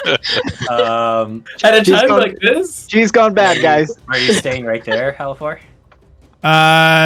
yeah, because the wall of fire is still in the middle of my lab, which is very rude, by the way. Yeah. Cool. Scout, did you want to take your turn now? Yeah, sure. Cool. She will do a legendary action. Last one, now that you've taken it. She's going to do the swing at Halifor, so dex save disadvantage, please. Am I like offered some protection because I'm inside a metal cage? Oh, fuck. Yeah, that doesn't make sense. She couldn't do that at all. Because she's swinging her flail. You did. She's gonna use her Blessed Caster to cast a spell. She's gonna be forced to use a cantrip. So dex save disadvantage still because you are blind, but much less damage. 2. That's a fail, so that's 2d8. You hear her yell, and these like flames almost lick out of the wall of flame and lash at Halifor. So take 6 damage. Scout, is now your turn. There's arrows, 2 arrows lying on the body of, or not the body, the space where this thing was. All right, I am interested in that, I guess. Talk to me about firewalls and stuff. It's on the other side of the firewall, so you're okay. Oh, okay. You can get to it. Yeah, firewall is this red shape here. Oh, nice. Yep. Yeah, so I guess I'll go there and load up with a couple. Cool.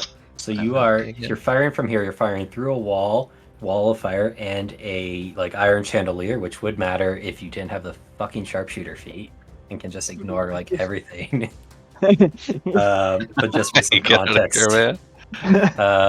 you have 2 arrows that you just like pick up off the floor. Amazing.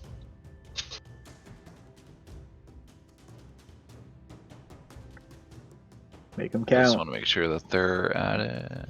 I'm working on it. Yeah, I think I got it. Cool. Okay.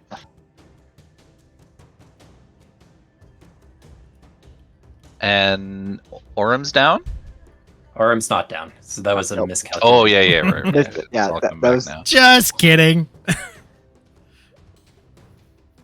Okay. Why don't we bonus action ice arrow, Shit, okay.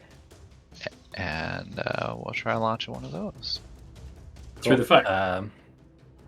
It's magic ice. Magical ice. Nice, exactly. I'm with you. 13 will miss. I believe it works until you hit. Like it's like a Syrian Smite type of spell. So first arrow just pings off her armor, but the bow is still enchanted with this cold arrow. It did say it was successful in the thing. I think it's targeting something else or something. 22 will hit. Her AC without her shield is 18, just so you guys are aware. So 13 damage, nice. Plus, what's the ice arrow do? 1d8. So I'll roll sick. that, Charlie. She will do a Constitution save for the firewall. So she will pass, even with the max damage. Unless, do you want to do favored foe as well, I assume? Yes, please. Okay. Cool. Go ahead and do that. 7, 20. Yeah, so it just passes still. So that's another 7 damage off her. She's not looking good. Okay, and I'll yo, Halifor, can you dream up some arrows for me? I'll That's enter.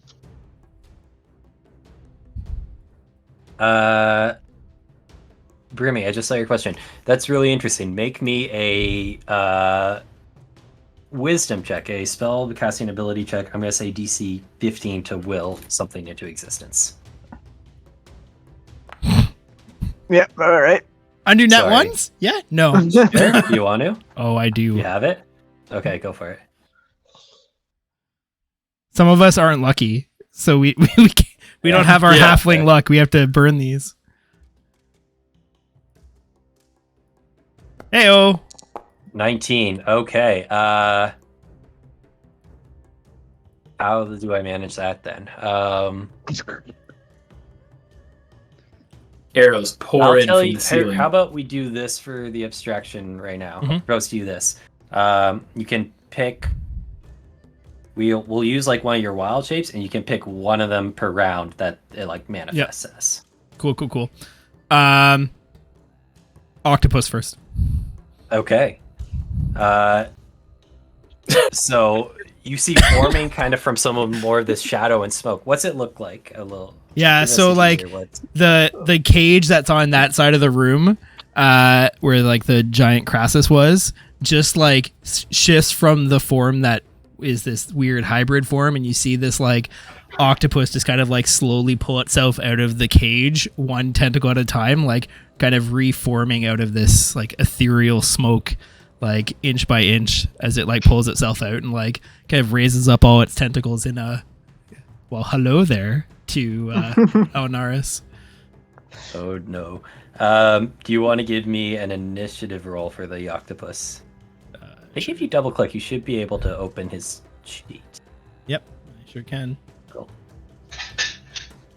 God, I love D&D. I want octopus.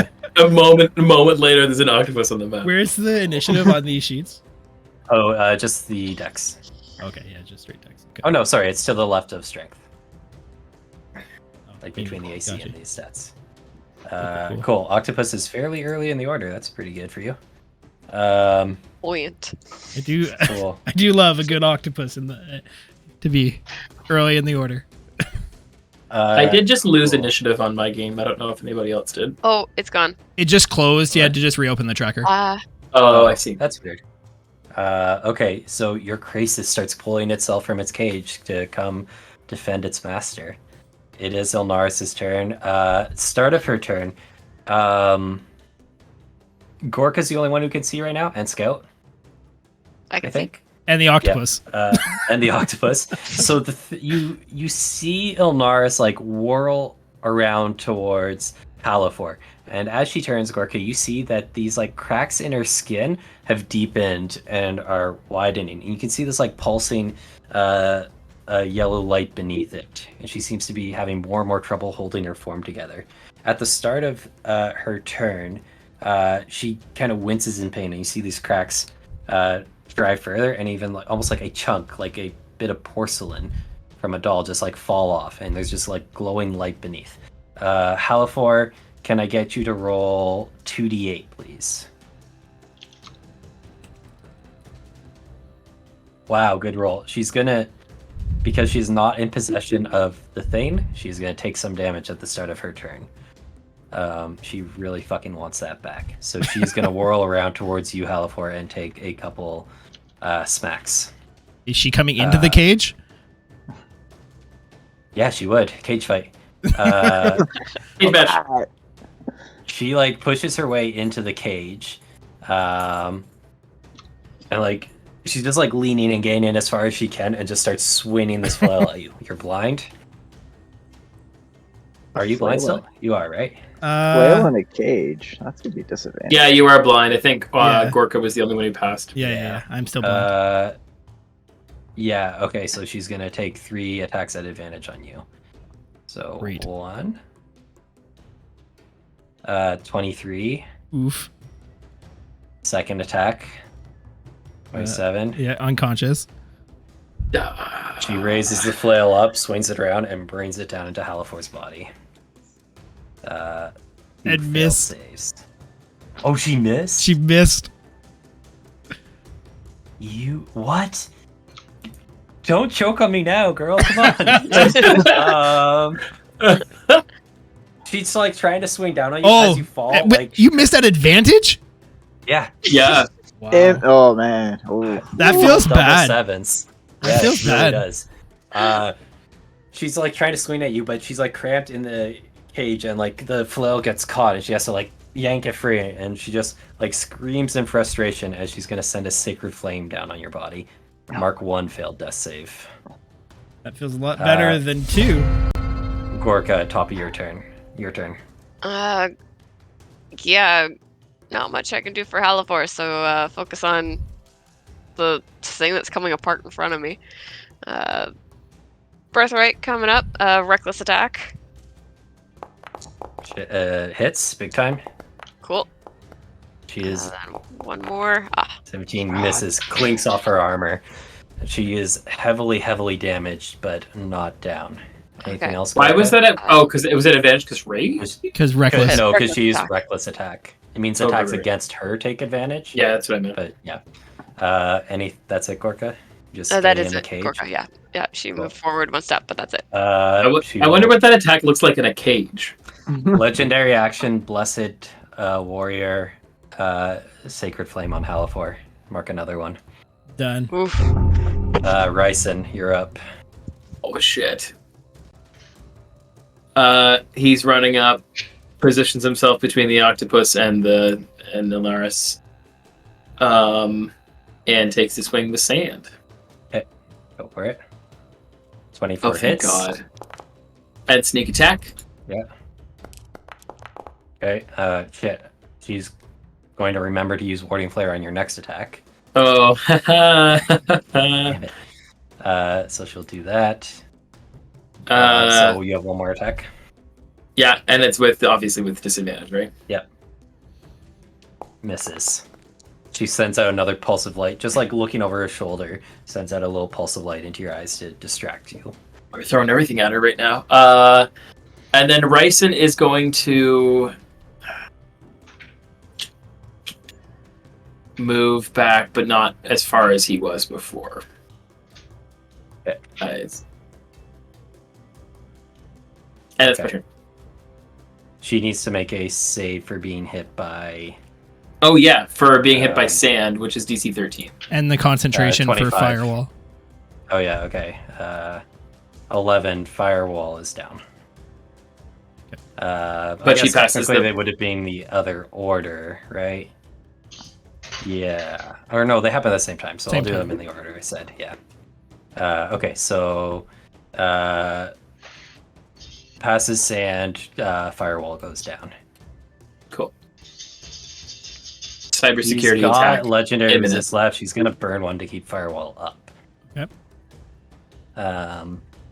Cool.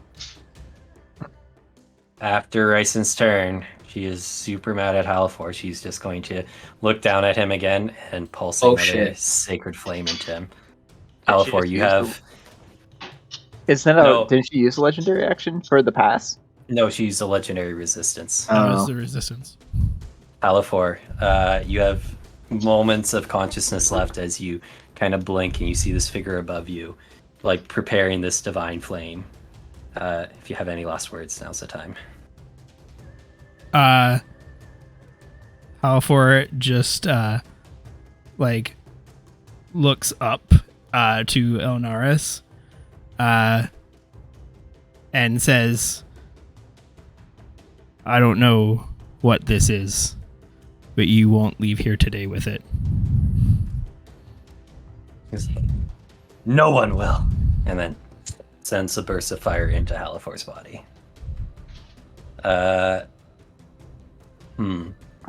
The crisis. So like straight up dead. This is the first death we've had at this party. I mean, aside from Gorka died. Gorka, yeah, okay, yeah, and I mean, like technically, like Riva died, but like Riva was like a not a Riva battle. died. He was a dick. Don't worry about it. Okay. I didn't have rules exactly worked out for this situation. I'm gonna say until someone else claims the thing, Halifor's manifestation continues. So you do have the octopus. Cool. The octopus is going to do what it was going to do before, and it's going to reach out with its tentacles, and it's going to grab the cage. Okay. And it's just going to pull the cage away from her. Oh shit. Okay, yeah. It has I a said she was, 15 like, leaning Yeah, in. it has a 15-foot reach, so it can reach with its tentacles, no problem. Yeah, because I said she was like leaning in because like the cage is like half in, half out. Okay. Yeah. So okay. Where are you moving? He can it? make Yeah, an shit. attack, so he doesn't have to do like a contested grapple or anything. He'll just attack the cage. Yep. I assume he grabs it. I mean, it's a not moving. stationary fucking cage, Yeah, so you can so grab it. Yeah. He's got it. And Yeah. then move speed is 10 feet. So he is just going to drag the cage. Yeah, actually, yeah, that's what he's going to do. He's going to move the cage into the fire. Fire's gone. Fire's down. No, it's she not. chose to Nope. pass. You used, Oh, you're right, legendary you're right, to you're right. keep it up, yeah. He's going to move the cage into the fire. Oh wow. Okay. Okay, so we'll just use this for the cage. Where are you putting it? Like just Yeah, down here or down here? yeah, probably like there.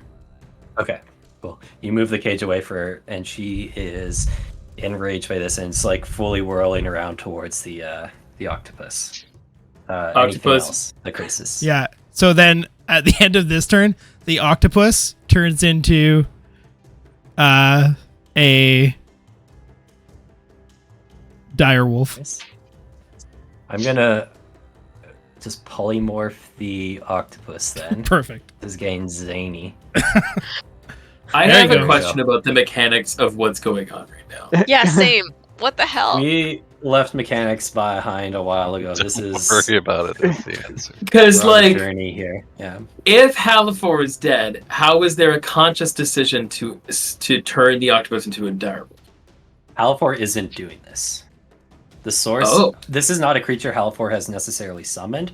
Halifor took control of the thing in the chandelier, and that caused Ilnaris' manifestation to drop, and Halifor's to replace it.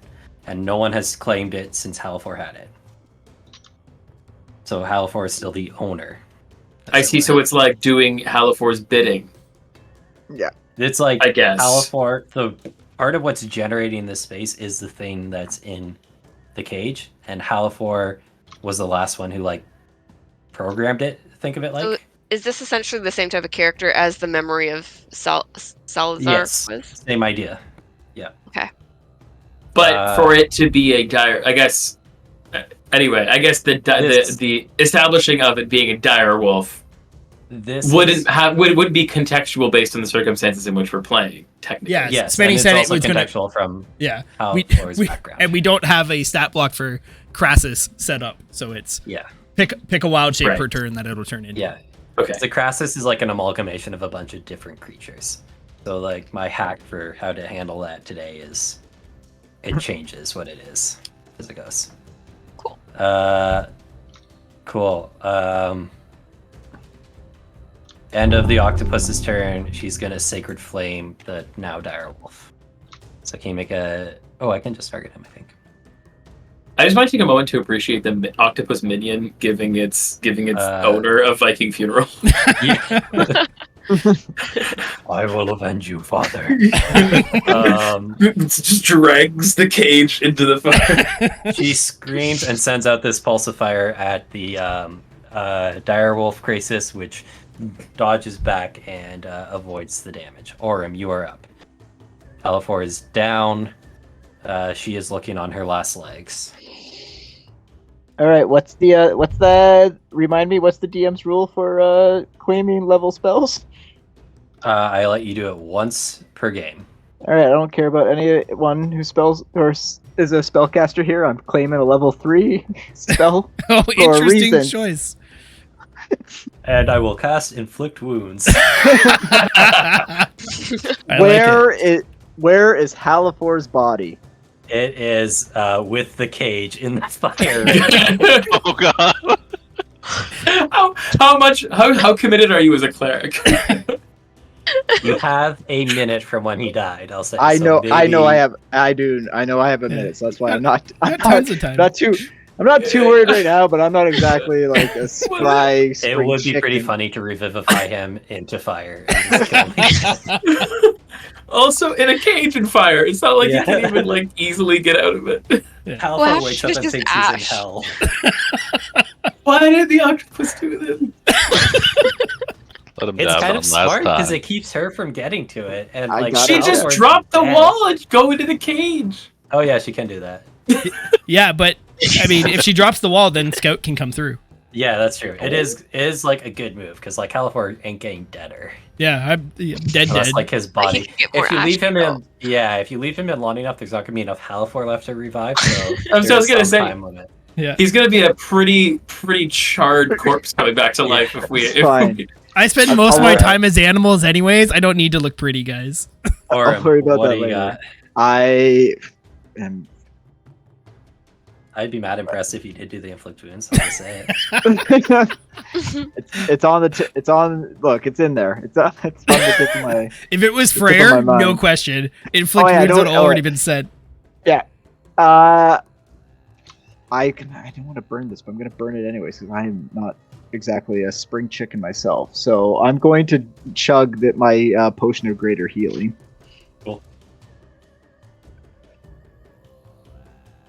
44 plus 4. Nicely done. Okay, feeling a little bit more sure of myself now. I am going to step around Gorka into range of her, and now I'm going to take my lit flail and try to smack her with it. Okay, go for it. A couple of rounds late, but here I am. Ah, damn. 14 misses. It just clanks off her armor. Yeah, classic cleric. Yeah. And I'm just gonna give Halifor's body that's Viking funeraling right now in the side eye. Hang in there, buddy. He's out of blood. Halfor's dead. You can't Make sure you turn yourself over. You cook both sides evenly.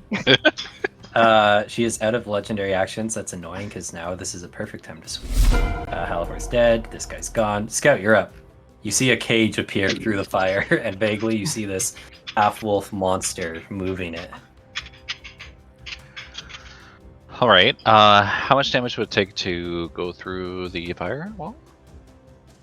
Quite a bit. Let me check.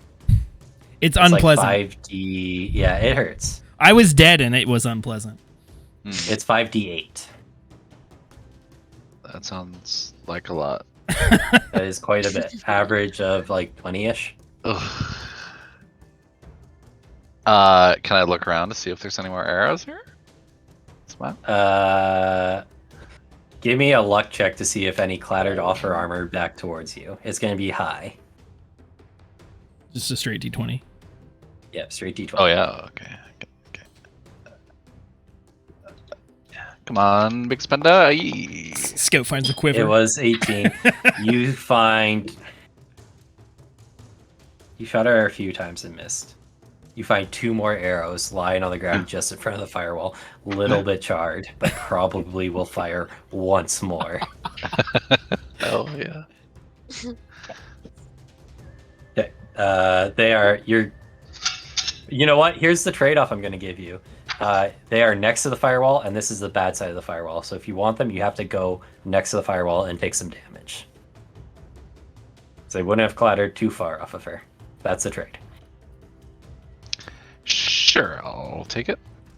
Okay, so you need to make a save of some sort. Can you make a deck save as you enter? You're trying to like time it and hopscotch over, grab your arrows, and get back. 11 is not enough. You're going to take the full 5d8. Wow. What? No. Stupid. 14 fire damage. It's hot. It's hot. I'll apply that to you. You take 14 fire damage. You even, kind of finding it difficult to find a clear path. You still avoid the worst of it, of what it could have been. Fair enough. Okay. She's pretty darn beaten, right? He's pretty fucking darn beaten. Gracie's still good, but not as good as it was. Okay. Do you think I'm still frosty? Yeah, it lasts until you hit something. Oh no, sorry, you did hit. No, Yeah. It's like a one and done, I believe. Okay. Like once you actually connect. Fair enough. Well, I guess I have another use of it, so let's try it out again. Okay. I gotta put my ammo back in. One sec.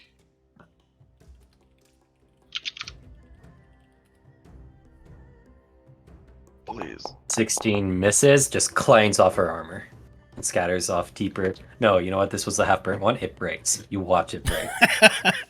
All A single right. tear falls from Wow. Scout's eye. I'm sorry, Scout. The AC is 18. Second arrow breaks off of her armor. Understood. Okay. I'm Okay. done. Get me out. Thank you. Okay. I jumps on the fire. Ilnaris' turn. Halifor, start of her turn. She's been another round without the thing. 3d8, please. Coming right up.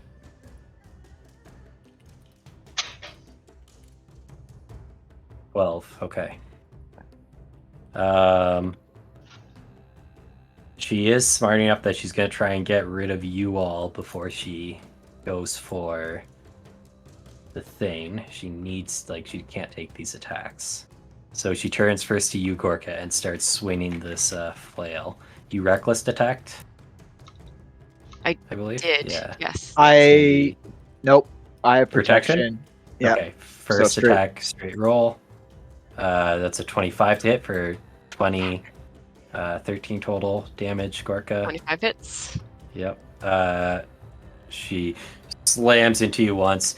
Orm's shield kind of stops her from getting a worse hit off, but it still connects. She's going to take second attack at Gorka. No. This time at advantage. 17 hits. Does it? Just checking. What do I still have from Orm? Do I have anything? Oh wait, yeah, you still have. She has +5 to her shield. AC. That doesn't hit then, does it? No. Then it would need to Okay. be 21. Orm's shield kind of swings in the way and intercepts the flail, driving it off from you. She also still has Shield of Faith because I haven't. I was wasn't gonna wondering, point 'cause that it out. dropped off Yeah. on the sheet. Oh, it did. Uh, Oh, wow. I thought I made all my con saves, Uh, but okay, maybe not. I might. So- You would have had to make a really high one for life Oh transference. yeah, that would have been. Yeah, that probably would have been an automatic fail. I think You're right. that's probably That's probably did it. That's probably what did me in. Cool. So you have the shield, but not Shield of Faith. Yeah. But 17 doesn't hit with that. No. Third attack at Gorka then. So I need points back. How much do I get back? I put it back. You're at 5. Do you? Yep. I had more I could see before. each hit the. Oh wait, no. The first one was 25, so you went from okay, the first 18 hit. to 5, and then the second one was gonna hit you for 30, but you're That makes didn't sense. hit. Yeah. Yeah. I can see like an updated HP for you guys each time you get hit, so I Cool. can kind of check quickly. Third attack at Gorka. Fuck. 27 Gorka goes down. She's going 20 to 27. set. Yes. Why did it say hit. miss? It says misses. Because I didn't target anyone. Here. Why can't it? Yeah, sorry. It was a 27 for 12 damage total. I use my actually- reaction for shield. spirit shield on myself. I think so. What's it say? Sorry, just with my summary. I'll bring up actual full thing here. I haven't tried to use it on myself before. It says it provides supernatural protection to those you defend. If you're raging at a creature you can see within 30 feet of you takes damage, then you can use your action to reduce that damage. So normally that would say other than yourself if it meant other than yourself, right, Crimson? Yeah. What do you think? If you can, if it says a creature you can see, you're eligible. It's the same as healing word. Totally. Okay, go for it. Okay. So that is So I have to do so 2d6. it's 11. Oh wow. After your rage mitigation, you completely block that damage then. Because it was 12 damage and some of that's bludgeoning, so like it's wow, that's a low roll for her. Sucks. Gorka's still up. Whew, yeah, saved. Fuck Good. you, Sacred Flame. Needs one of you to go down before she can move. Me? Roll one more d20, sorry. Yeah, you, because she wants you down. Advantage for Dex? Yeah. Roll one more. Oh, sorry. 21 passes, so no. But I Oh. did that at first one was advantage. first one was the better one though. If you click the button, it'll show you what both rolls Oh, were. okay. First one was an 18, which passes. She tries to Sacred Flame you, and she cannot. But you use your reaction for Spirit Shield, so she's going to try and get away anyway to get back on the Crisis. Yeah, So, well, we're going to try. Yeah. Come on, RNG. I'll tell you, she's within single strike range. That's not it, I though. Bitch. Gorka, your turn. Okay, Gorka will move forward here, and what was that? Miraculously alive after that last turn. Reckless attack with birthright. Oh, Yes! Oh my god. All right, Gorka, tell me what happens. Oh gosh. On her armor, what is free? What can I jam into? So she is wearing this like heavy plate mail. It's got a tabard with the symbol of Dalaster on it, and then there's like some gaps between like her like shoulder plates and greaves, or like protection for her arms. So there's like sizable gaps you could get into. There's also just like a heavy breastplate if you want to just go through that fucker. I love it. Yep, right through the breastplate. Like, Okay. nice and bloody. Gorka gives a roar, slams the axe through the breastplate as she's like trying to turn and get towards the crisis and this object in the crate. Gorka, instead of a splash of blood, you drive the axe through the breastplate and there is a flash of light. Just a burst of this divine light like she's been shooting out at you this entire fight. And then you watch as she kind of like stumbles back from your axe, falling to one knee. She's breathing heavily and she looks like she's trying to still fight on. She tries to gasp a few times and push up, and you watch as she like strains to push herself away from the floor. It is almost like a clay doll just breaking apart as she like pushes through, her body kind of shattering away, and this like golden figure stepping up and out towards you stumbles forward one step before like collapsing back to both knees. This like burning spectral shape. We're gonna take our break right there. Sweet. All right. Well, everyone, thank you so much for hanging with us for the first half. We will be back and see what happens. Certainly an eventful first half. Cool. See everyone in a few minutes. In a few.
And we're back.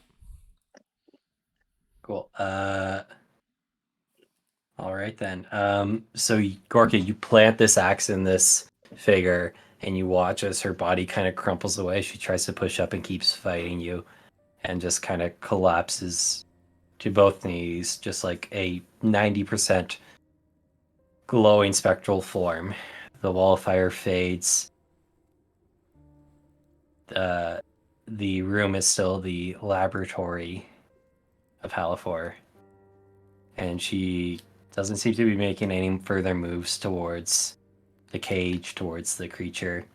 Just there, like, shoulders hut and breathing, silently breathing, it looks like. You hear... Gorka, you're the only one who's really close enough to hear. You hear her just, like, kind of in a, like, half whisper. It doesn't sound like she's intending to whisper, but can't manage much more at this point. She just says to herself, "We have stood our vigil for too long. Lived too long. This was a mistake." Oh, now she says that. Gonna beat some sense into her, I guess. Is anyone doing anything? Yeah, Orum's doing something. Go for it. So Halifor. Okay, so like Halifor is still like in this cage with this. Like, give me what am I seeing when I'm looking at Halifor?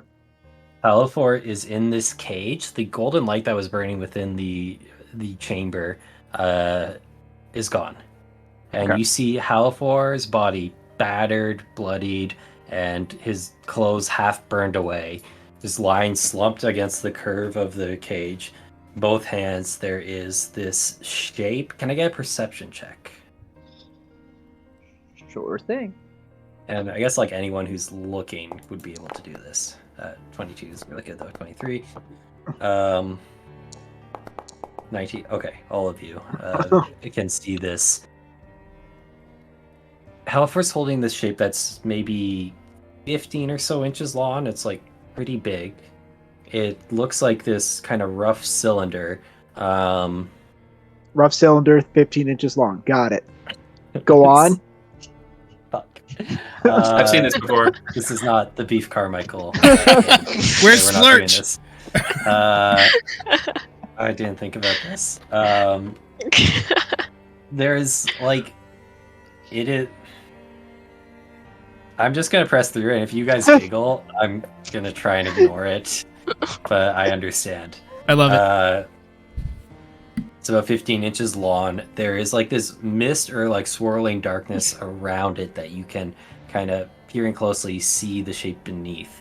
You see a kind of rough textured surface to it. It looks almost like wood. And it is fragmented at both ends. It looks like it has like sharp broken edges, it looks like. And it is about, it's like pretty sizable around. It's like, it's a Around the this base or is so. pretty sizable. Is that what you're gonna say?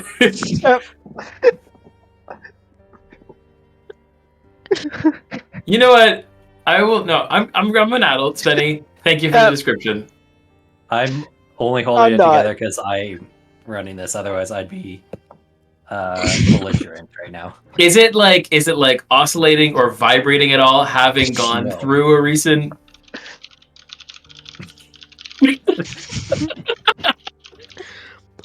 No. I love how the buoyant giant octopus parentheses direwolf is telling Orem to keep it together. Beat me to it. Right.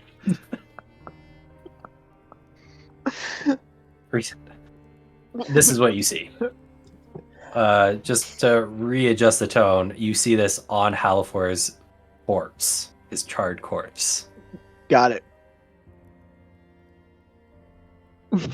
Just like meta-wise, Spenny, out of like morbid curiosity, Yeah. would this particular item from a meta-wise, not that anyone else would know, bear like striking similarities to a particular rod that Riva ripped out of an archway? It does not. No, it does Okay. not look like that. It's a lot bigger. That one was kind of had some rectangular elements to it. This looks almost it looks like a branch or something, maybe. Like it looks like it's actually made of wood. Cool. Thanks. And when you say it's like sharp or fractured on both ends, that's Yes. with the implication that it is actually longer than the piece that Halifor has. Is that correct? It looks like it's been broken at both ends. Okay. This is what you guys see on Riva's body. Is anyone doing anything? Riva's body? Halifor's body. body. Damn it. I need You to watched preface. the Spetty. mask If peel. I'm sorry, it's Riva's body. Owen puts the diamonds back in the pouch. The skeleton looks up at you. Come on. Okay. Yeah, so like, okay, Oren doesn't really give a F about the wooden rod that is on Halifor's body. Okay. Oren is kind of just like very like focused, walking towards Halifor. As he's walking, he's pouring diamonds kind of into the palm of his hand. He's going to be saying a very quick prayer to Ilmater, probably along the lines of like, Ilmater, answer me now in my hour of need. A fallen soldier requests your requests your mercy. Use me as your vessel, channel your powers through me as I attempt to bring him back, as he will kind of request. Look, I'm a little bit rusty on my revives. Haven't really had to do this much.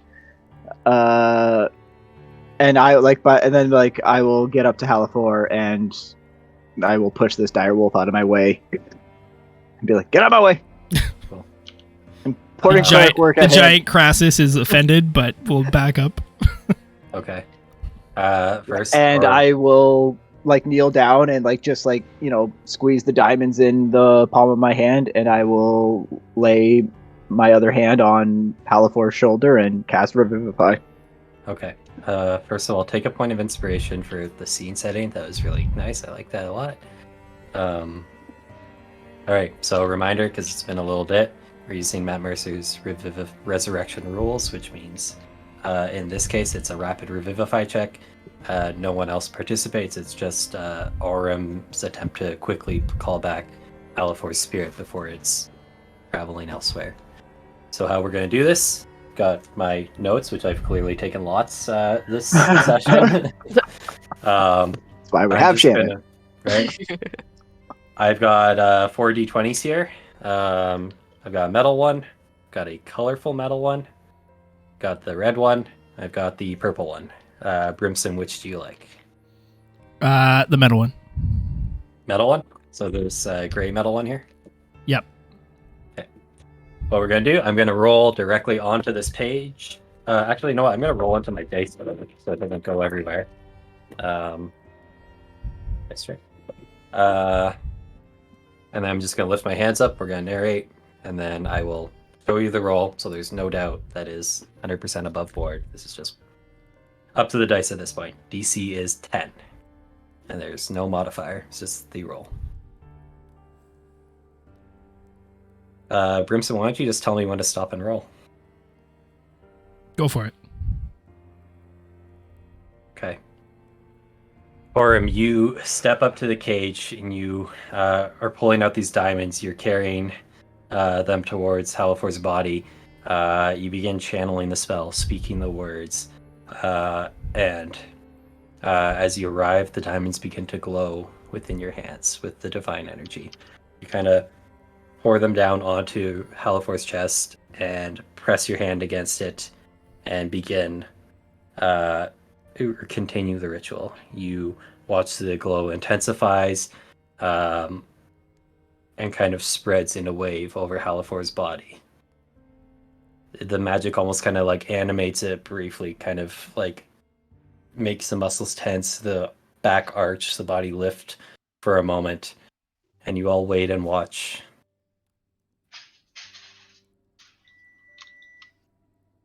The little glow starts to fade from the body.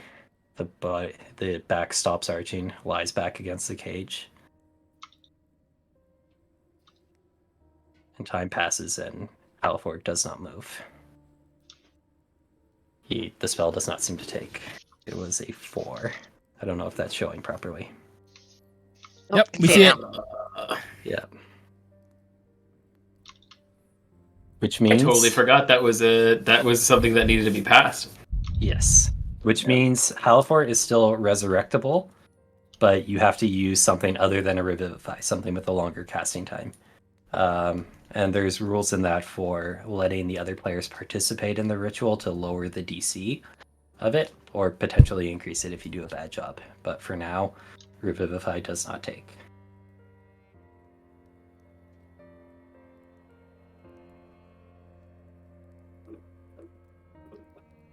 Do we have anything else we can do?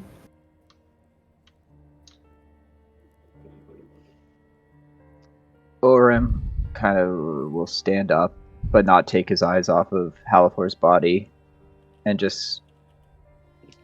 He is beyond my help at this point. Can we use like anything part of the lab? Is there anything in here that we can? Good idea. I like it. Orc and Orem, you just hear the whispered voice of this like spectral figure of Ilnaris. None of that is real. I'm sorry.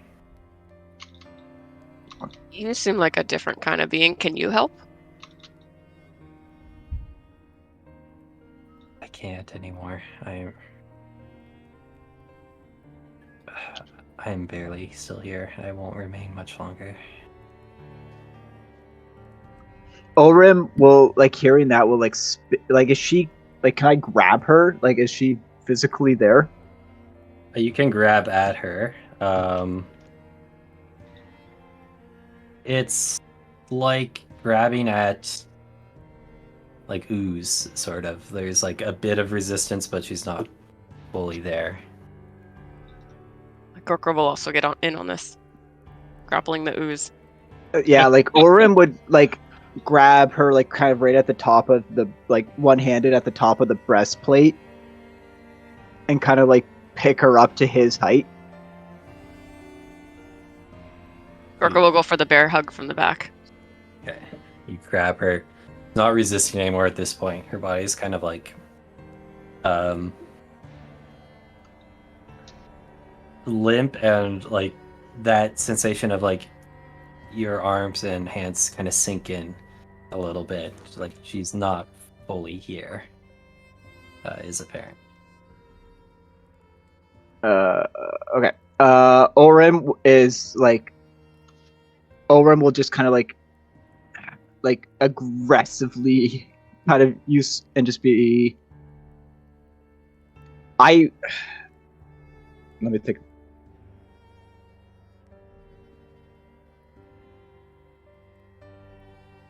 For what it's worth, I am sorry.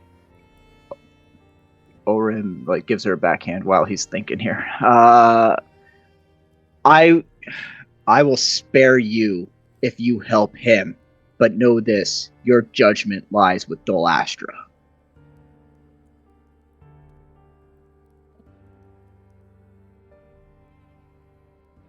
She looks over at Halifor and looks back to you, and she says,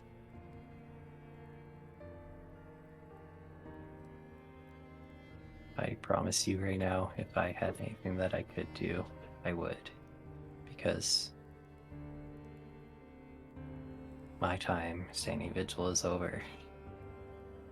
And my responsibility passes to you. If I could bolster you, bring back your friend, I would. Hey, Cass. Sorry. Who the fuck is Cass? My immersion. Sorry. Illusion Like- shattered. If I could bring back your friend, bolster your party for what lies ahead, I would. There is very little of me left now that the connection has been broken. Connection to what? Her eyes just glide back over to the shape in Halifor's lap. What's the blob?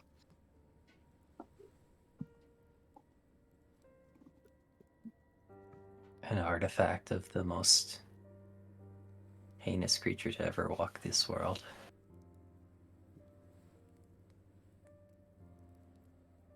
It's a weapon of the demon lord Frazer Blue.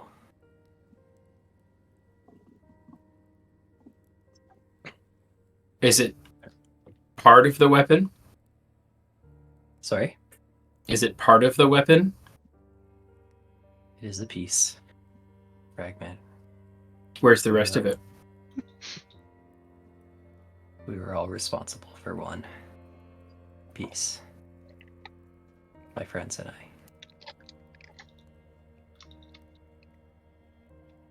They hid theirs away as I took and hid mine.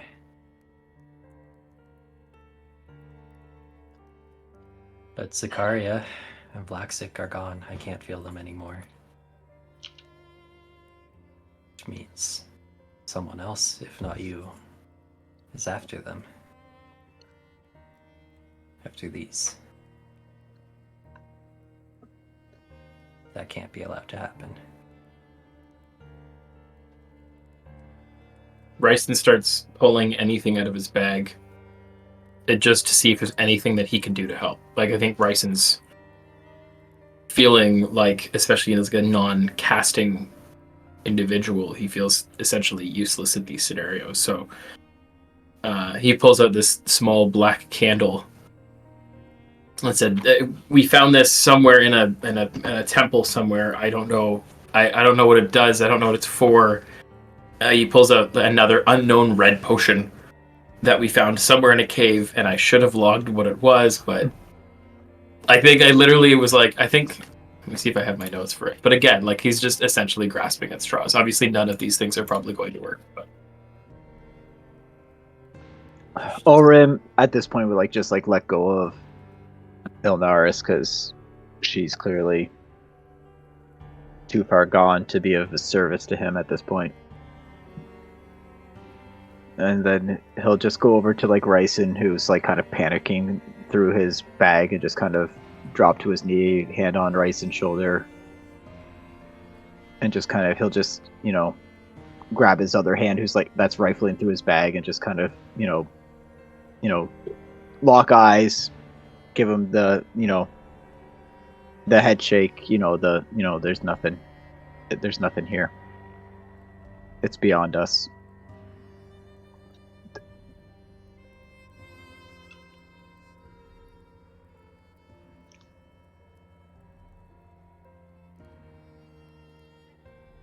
Ryson doesn't know what to say. Looks around at this lab and basically just says out loud, like, how do we get out of here? There's a clearly marked emergency exit sign over, Oh, thank God. over there.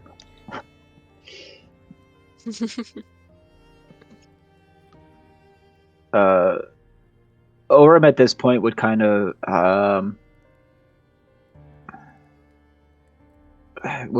come and get Halifor's body out of the cage. He would pull it out of the cage away and kind of get him on just back onto the floor.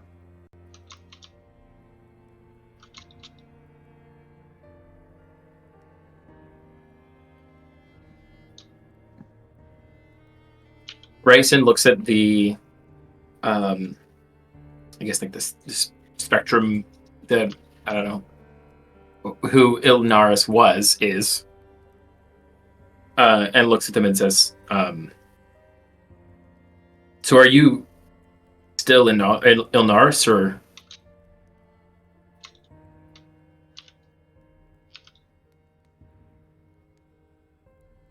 You might be muted, Spenny. She looks up at you and just nods. She's like, yes. Yeah. Do you know how we get out of here? Most of what you've seen in here is illusions conjured by the staff. You are in control. You will be able to break them and leave. How many artifacts are there? There was 6 of us. We broke the staff into 6 pieces. We each took one and hid it away. But with Valaxic and Sicaria beyond, I can't feel them anymore, and that makes me think perhaps those pieces are out of reach or together. I don't know. What happens if they're together? The staff as a whole is immensely powerful. It is immensely powerful in this realm. In the Abyss itself,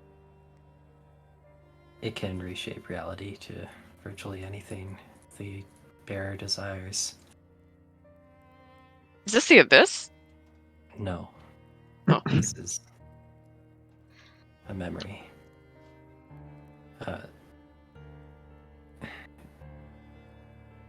Orin would bend down and Whoever, pick the remnant staff out of Halafor's grasp. pull it free. There is some resistance as Halafor was clutching it so tightly in his final moments, but you pull it back from him. Whoever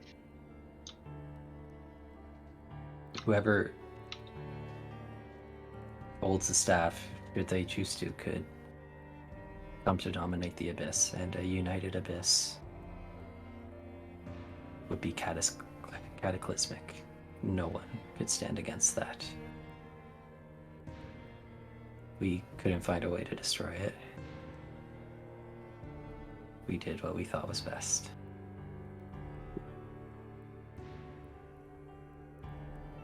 The only thing we could think to do after throwing down the monster. The monster's Fraz or Blue? Frazer Blue. Is he still alive? We slaughtered him. Killed him.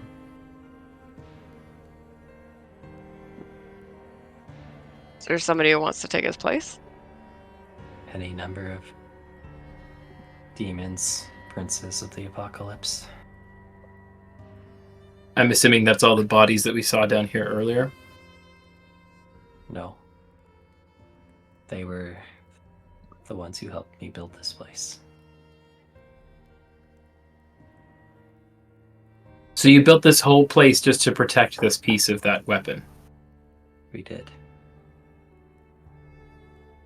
What dangers are we in if we leave with it? If someone else is looking for it, they will be looking for that. It has a corrupting influence. As a fragment, it is far less than the true staff, but it's not insurmountable, or not entirely absent either. You saw what it did to me after millennia of contact. What's with the wolf?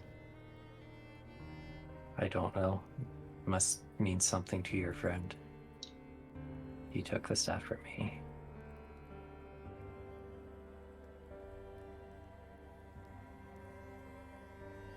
Usually Halafor's beasts disappear. This one's not going anywhere. Why? I don't think this is one of your friends precisely. I think it was summoned by the staff. one of his memories, as it were. Orm, you have a wolf now. All right. It won't leave this space with you. This place was built to not only to hide the staff, but to channel its powers. To keep me alive. To keep others away from here. Are you still alive? Halfway between. Just talking to us. Can the staff be used to bring back Califor? It This has piece? formidable power. It is formidably powerful, but I would urge you, in the strongest terms, to take care with this item. It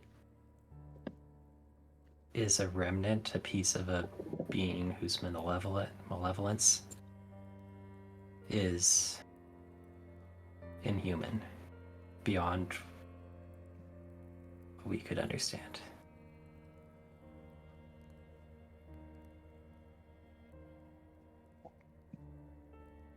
I have no more questions.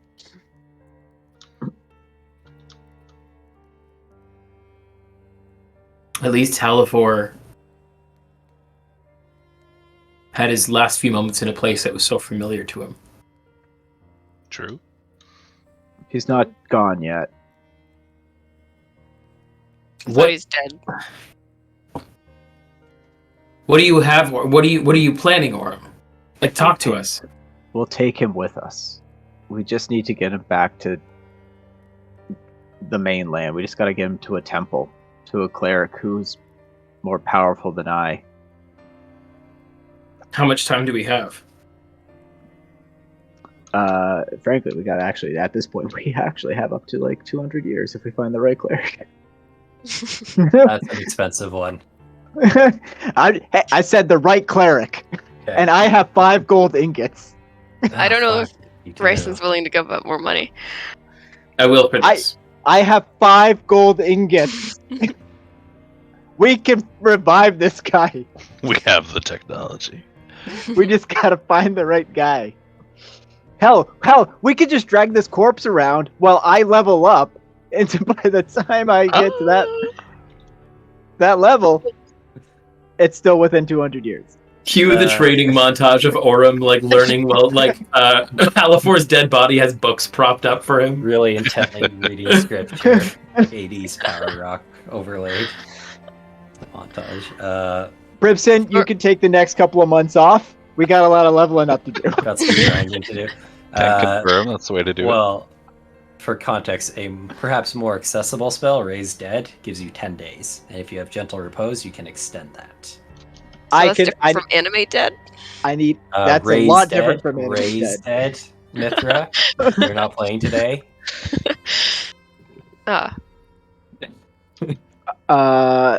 I do have. I need 8 hours, but then yeah, like my first thing is to get Gentle Repose into my repertoire so that Halifor stops decaying or doesn't even really start decaying.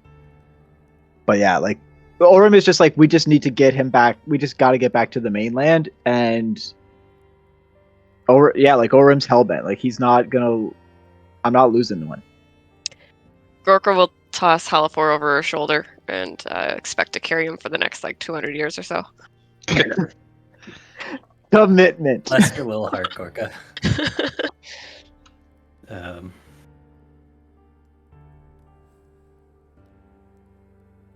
Preparing to leave. Orem, a spectral figure kind of like turns in place almost and looks to you. She kind of steps forward, her feet not even quite meeting the ground. Most of her body has fallen away. All that's left is kind of like a gauntleted hand clenching her flail. She walks forward. She looks you up and down. She says, "You serve Ilmater. I prayed to him many times. Over the course of my vigil, I asked him for strength to endure in this place. Perhaps if he had been able to hear I would have done better. I do not want to give up my duty, but I can't continue. I would ask you to carry this burden for me. She raises her gauntleted hand and presses the flail towards you. Oren will kind of like grab, kind of like the handle of the flail, but also like her hand, kind of like at the same time. And I know she's like she's probably like even more gooey at this point as she's slowly like decaying, and just kind of, you know, I accept this burden. Go. Your watch has ended. He looks at you. It's like burning golden face. Still set in the kind of determined clenched jaw as when she met you. Gives you a slow nod. And the gauntleted hand kind of begins to smoke and burn. Fly away into dust. The light making up her body kind of fades from existence. But you are left holding her flail. Casey, would you like to would you be sharing what this does? I'm not going to bother with the like identify attunement bullshit right now, just because I think her giving it to you is going to impart the knowledge. Yeah, and do you want it to be a surprise, or do you want to know? Yeah, I'm not gonna like spell it out for the like. We got a dead party member, man. Read the room. Come on. Cool. Whoa! Like Oren will take the flail and like kind of he'll clip it to his belt where his old sensor used to hang. Like I guess for the party, like it's not like a true flail, it's actually just another sensor, but it's a very ornate, much nicer sensor than the one that Oren carried. So like obviously she was, you know, she had something a little bit more special, and he recognizes that, but he'll just clip it to his belt where he used to keep his, and he'll just throw his into his bag.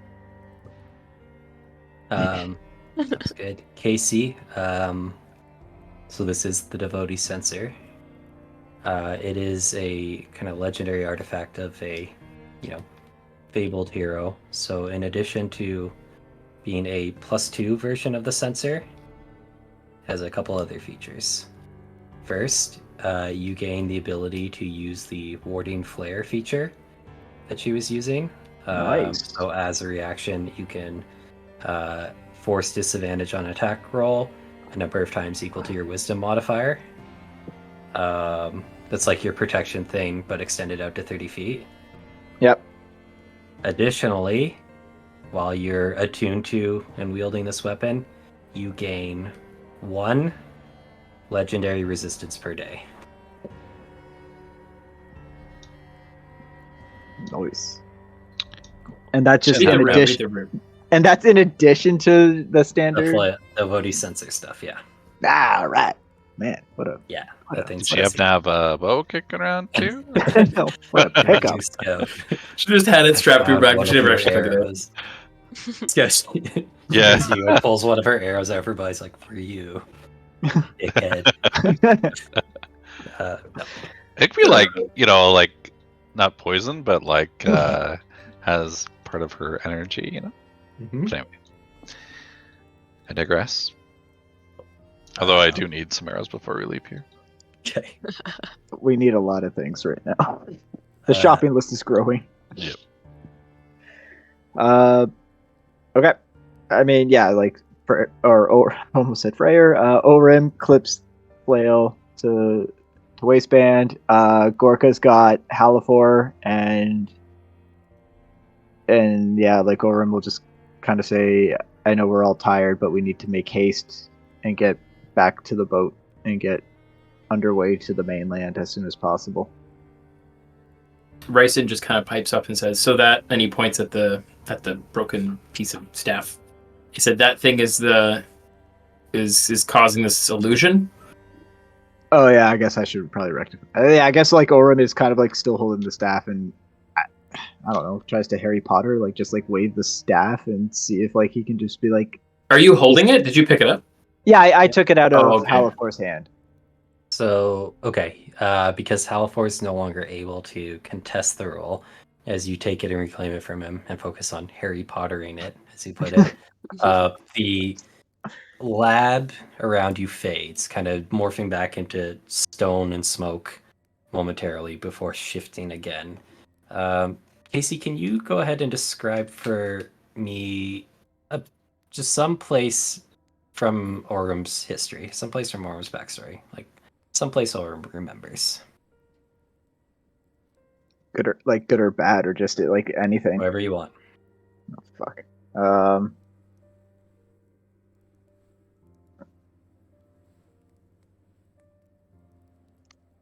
Yeah. So like, it would be kind of probably like, home back in the mountains with his family.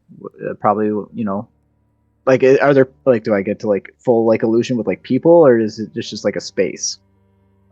Yes, you can do people. They'll be just little tells that they're not quite real, like kind of shimmer into place, or like their bodies appear not quite solid. Okay, yeah. So you would just kind of like be in a dwarven city, like a very typical dwarven city. You're kind of just in a general dwarven home. There's a kind of like a bunch of dwarf teenagers kind of running around, like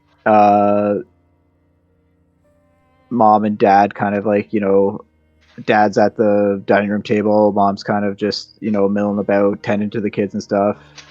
It's just like it seems like a happy home. And then there's just like, yeah, there's, you kind of can see a figure of like Orem, maybe a couple of years younger, off to the side, kind of talking to one of it. You surmise as one of his siblings. She kind of looks a lot like him, kind of same age, and they're kind of just like conversing off to the side in one of the bunk rooms. There's a lot of fucking dwarves running around. They procreate like rabbits, apparently. Very nice. And what's Orem feeling as he looks at this all? Orem is like sandbagged. Like he's clearly like his eyes are clearly like welling up. Like nothing is stopping the tears. Like as he's looking at himself in this figure that he's talking to, kind of in the corner. He doesn't like he just is clenching the staff, probably like start white knuckling it, like his fist in his other hand, again just kind of like white knuckling it, clearly very taken aback at being assaulted with this vision all of a sudden. Very cool. You'll see this. Some of these figures kind of turn and like look at you as you're here, Orem, and they kind of wave, but there is the slightest tells that they are not real. Slight hesitations in the facial expressions, just little irregularities. It just has that slight uncanny valley thing going. Orem would still kind of like whisper to these shadows, like the faintest, "I'm sorry." They just smile at you. They don't say anything.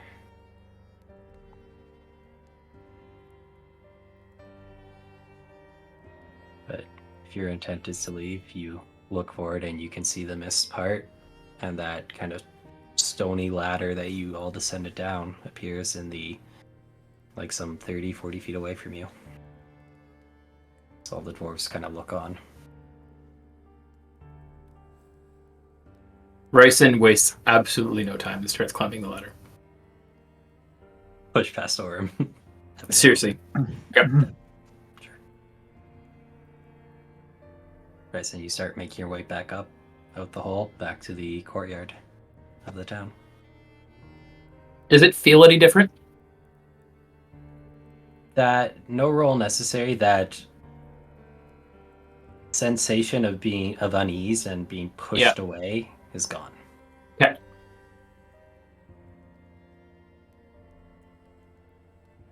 Ryson just immediately just starts walking back to the ship. Cool. Anyone else do anything? Gorka's going to stay close to Ryson because she doesn't want to lose another party member if something happens. Cool.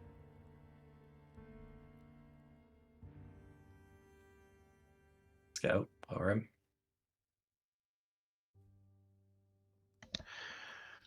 Is it things we want to do before we leave? In the below the the underground temple, or in general?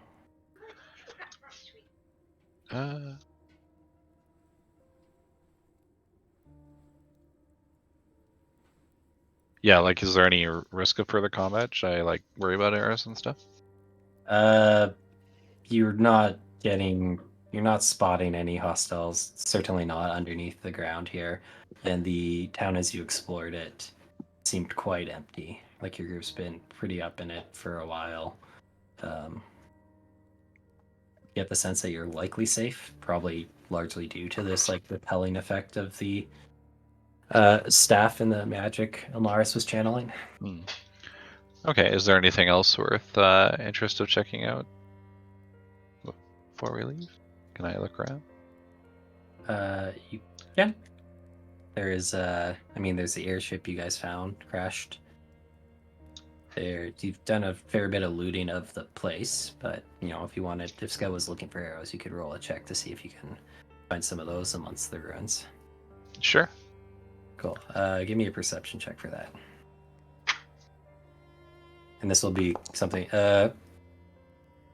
This place is pretty pick clean. Orem and Ryson did a lot of exploring. You find maybe 4 more arrows in one workshop that you find, but that's about it. You're running pretty light right now.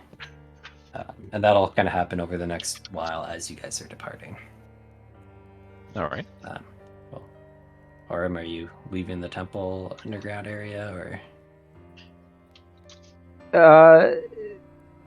Orem is definitely like he lingers and to kind of take in this scene in front of him, particularly the conversation between himself and this figure. And eventually he kind of closes his eyes and kind of gives his head a shake and turns towards the ladder and ascends back to the surface.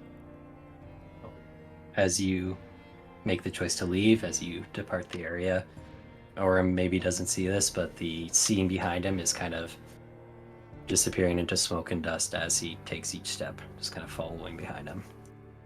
You rise up the ladder, rejoin your friends, kind of scattered amongst this courtyard as they have one by one departed and started making their way back out. And start making your way through the town. You only take a few steps. Orem, you're almost just pulling yourself out from the tunnel and standing up when you all hear kind of a high-pitched cry or screech from the air above you. You watch, looking up into the sun, you see a bird-like figure that kind of dips down closer, and it looks like it's not properly a bird. It's very large, and it is not quite the right shape. It looks like a Quetzalcoatl, like the creature Halafor first arrived at. Kind of soars and dips its wing at you, does a circle of the courtyard, and flaps a few times and departs, heading towards, kind of flying into the sun almost. Oh. As soon as you said bird, I was like, it's gotta be the same bird that Halafor was when he showed up. It's actually the dragon. Roll initiative again. No, Good luck with your 4 arrows. Okay. we All did. I need, baby. Cool. Where are you guys going? Orem would see that and just kind of just to himself, just kind of say, "You'll fly again." Bird, come back. That was Grimson's request. So great idea, Grimson. I liked it a lot. He's not dead yet. I mean, super man. dead. Nobody dies. Currently, Nobody dies on his watch. Brimson might Itch. want to stay dead. Just He you know, might have to revise that line to "No one remains dead for an unspecified period of time on my watch." I'm gonna fucking rip this man back from the bowels of death. I'm excited for Brimson to just re-roll a new character and then, like, shortly after have also Halafor get resurrected and then have 2 characters to play. Oh god. Don't tease me. I'm just gonna store Halafor's corpse somewhere for 200 years, and I'm gonna come back when I got it and revive this fucker. Meanwhile, Reva somehow comes back as well. the three Brimson characters of the apocalypse. Characters. Oh gosh. Where are you guys going? What are you doing?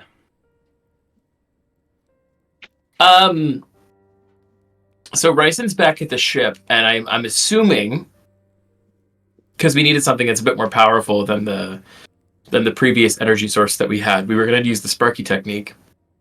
We could try it.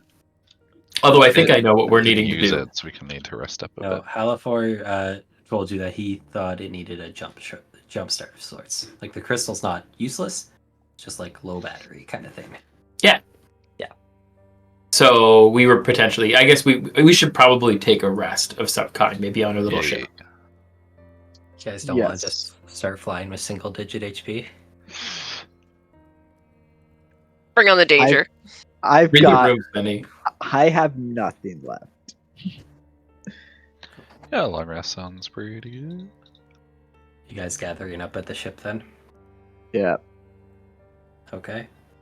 Kind of return in a scattered line to the ship. Gorka carrying Halafor's body and standing watch over Orem. Scout poking his head in buildings for arrows. Orem just bearing his new staff and sensor. You arrive back at this overturned ship. You can see where the dirt is. You see the dirt kind of disturbed where it previously lifted a few inches off the ground when you pop the crystal in. But otherwise, the space still feels empty and quiet. This whole town still feels empty. It's no longer as foreboding, but it is still utterly deserted. Is there a tavern nearby? You've looked around this area a fair bit and didn't find a tavern. You did find a kind of crap load of booze. You're a moving tavern. I mean, I do have a cask of red wine, but I mean, it's red wine. But if there's no tavern around, Orem is ripping off or he's punching a hole in that cask and he's just having at her. Yeah, Ryson's right there with him. Yeah. No tavern in the immediate area. You guys have searched well enough, but if you wanted to search more, you could. Nah, fuck that. The cask of red wine is getting cracked. Cool. Cool. You crack the cask of red wine, pass it out to Ryson, pass it out to anyone else who I'll wants take it, them, I yeah. suppose. Yeah. So, Gorka. I'll take some wine. The wine flows. Just a splash. wine flows. Need to keep it clear-headed. No, we don't. I have 5 HP. If I fall down, I'll kill myself. Oh wow, you actually are single digit. Yep. Cool. You guys Fine. I'll revive you when I this- wake up. keg of wine, start passing it around, and spend the evening, I guess, in the shadow of this empty city, underneath this overturned airship, drinking and, I don't know, talking much, not talking, remembering Halafor, talking about other things. What do you think? Yeah, talking about some of the different creatures he took on, The whole zoo tonight. especially the buoyant octopus (1). That's my favorite.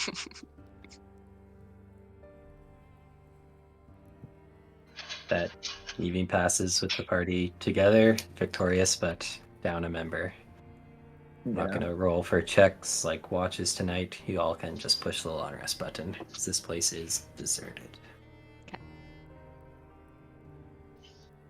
I pressed it. It didn't do anything. No! Oh!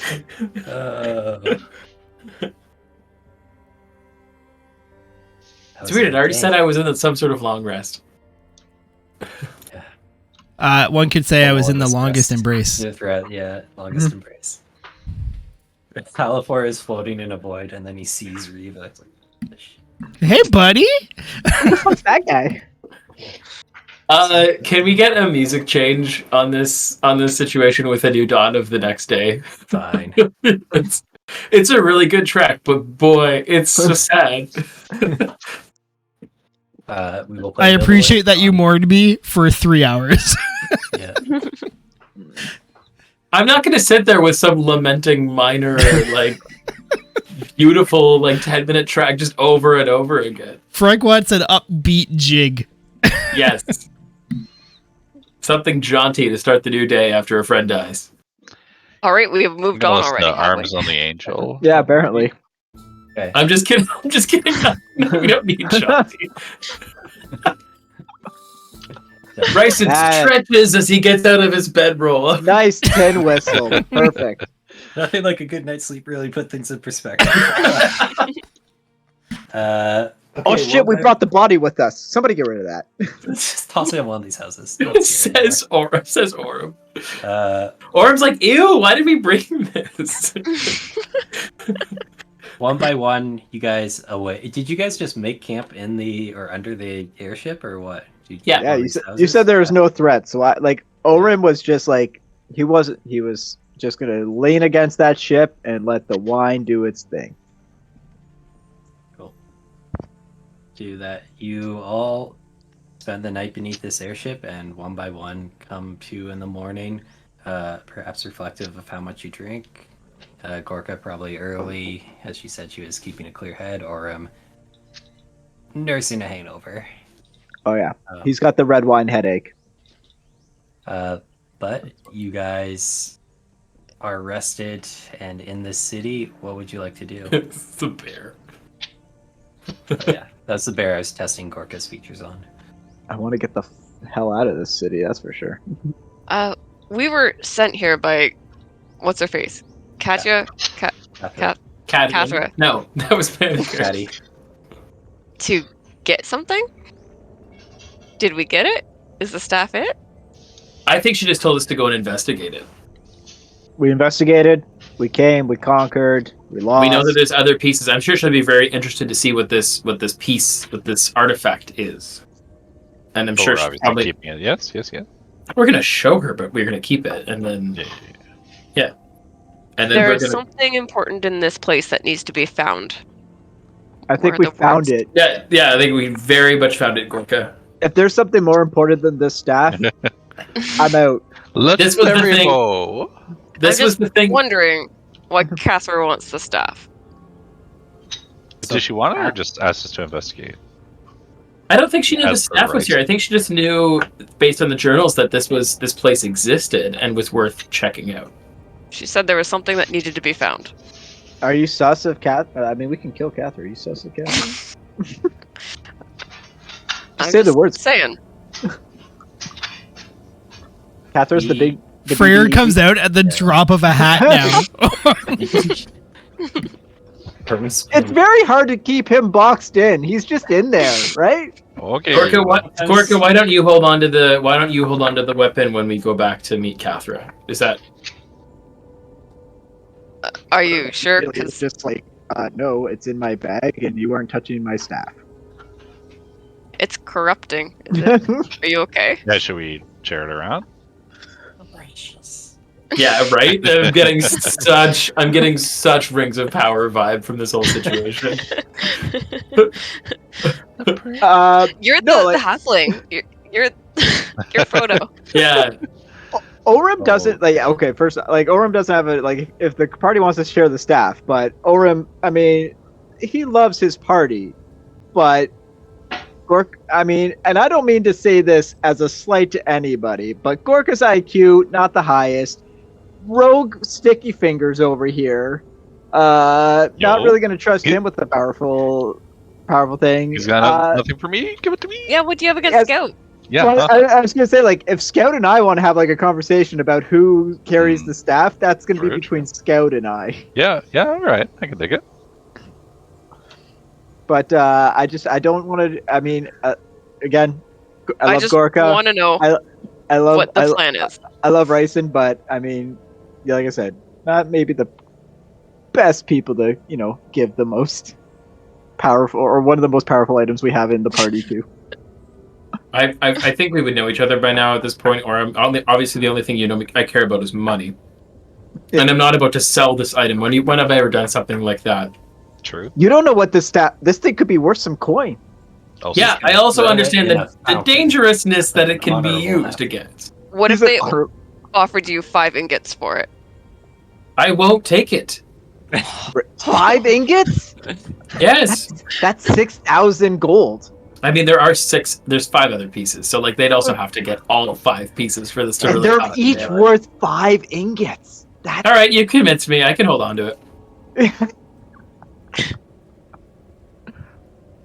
Scout, how about you hold on to the staff while you like to keep a distance when we get into the fray of things anyway, so it's best probably to keep it out of evil's hands for the time being.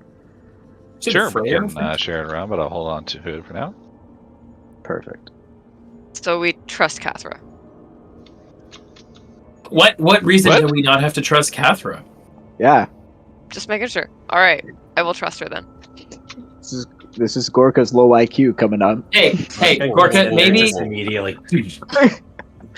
maybe what we do is we leave Scout back at the tavern with the staff, and we go talk to Cathra first about what we found. Maybe we say we left it there. We can talk our way around this to start. I don't think we have to worry about Cathra. I don't think we either, really. I'm just checking. Why? Yeah. I was gonna say, No, why we would were she just send? told Why would there she? was I was like, why would dangerous she send being us in there the- to do this thing? Like, oh, because we're very capable of doing something like that. Well, I mean, when we talk to Cathra, we'll like maybe keep us, an extra set of eyes, and but so far she hasn't really demonstrated a need to be wary of her. Gorka, I like that you're always on guard. I appreciate that. It's corrupted us already. Oh my god. I mean, if Cathra's got to die, Gorka, you get first swing. Then who do you think is killing beings to get the artifacts? Yeah, we, We should are apparently. Yes, yeah. right, Apparently, yeah. apparently that Yeah. might be us. Yeah, On we the do. next episode. of Oopsies. Dragon Ball Z. The first 2 weren't our fault, but this one was ours. The first 2. Yeah, there's 2 pieces that have gone missing, Oh, right. True. and this is the 3rd, and that means there's 2 more out there, Being guarded. or 3 more out there. How many was there? Was it 5 or 6 pieces? There was 6 Total. total. 6 total. So there's 3 more pieces out there unaccounted. 6 pieces to rule them all. Well, there's 5 pieces unaccounted for. 3 are being guarded. 2 have been stolen. 2 are with the elves. Did Well- we get any details of like where they could be? Well, you had another lead. So just to step back, the Catherine put you guys on this job because she's been keeping track of these fiendish cults, right? She is interested in them, and like they've been like weirdly active and after stuff. Like they were at the temple to Zuthaniel. The cult of Orcus. The cult of Orcus, yeah. There was also someone trying to get Caecilius, who had that map, which seems to be tied to another member of Ilnaris' party. Oh my god. Gratzt? No, Grast is the demon lord. That was Okay. who Caecilius worshipped. Naraf Zuka. Oh. That was the guy who Zuka, was tied got to the city of Menethus in Kalichan. That was like the map that Caecilius had. So that was the other And- lead you have yeah. right now. The other names Oh. you've heard. I literally just took a note above the line where I had previously had the exact same note. So you had then Sicaria and Volxic, mentioned by Ilnaris. And like I've had you guys roll history checks on this party multiple times now, and you keep doing well. So I'm just gonna like the other 2 people in the party were named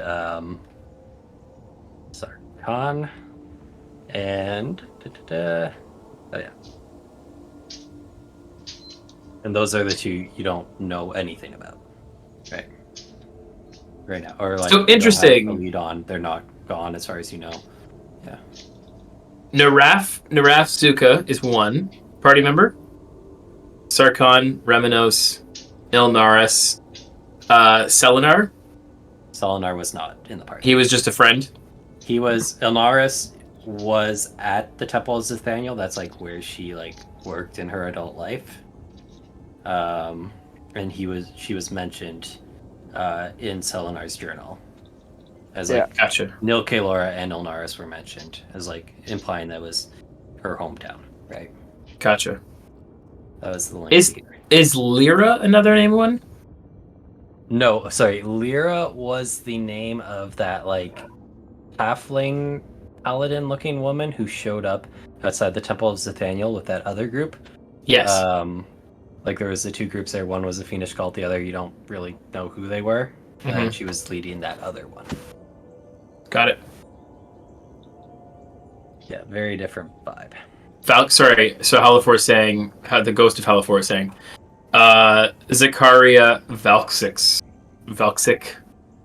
Yeah. Are the two other. Obviously, these are all the 6 party members. It would be reasonable for us to assume that they all took a piece. Which is kind of. Ilnaris literally said that, yeah. Broke it up, Yep. took a piece, bound ourselves to it, hid him away. And what we do know is that there's the starry map that essentially pointed to that ancient city of Menethus, which is where Naraf Suka.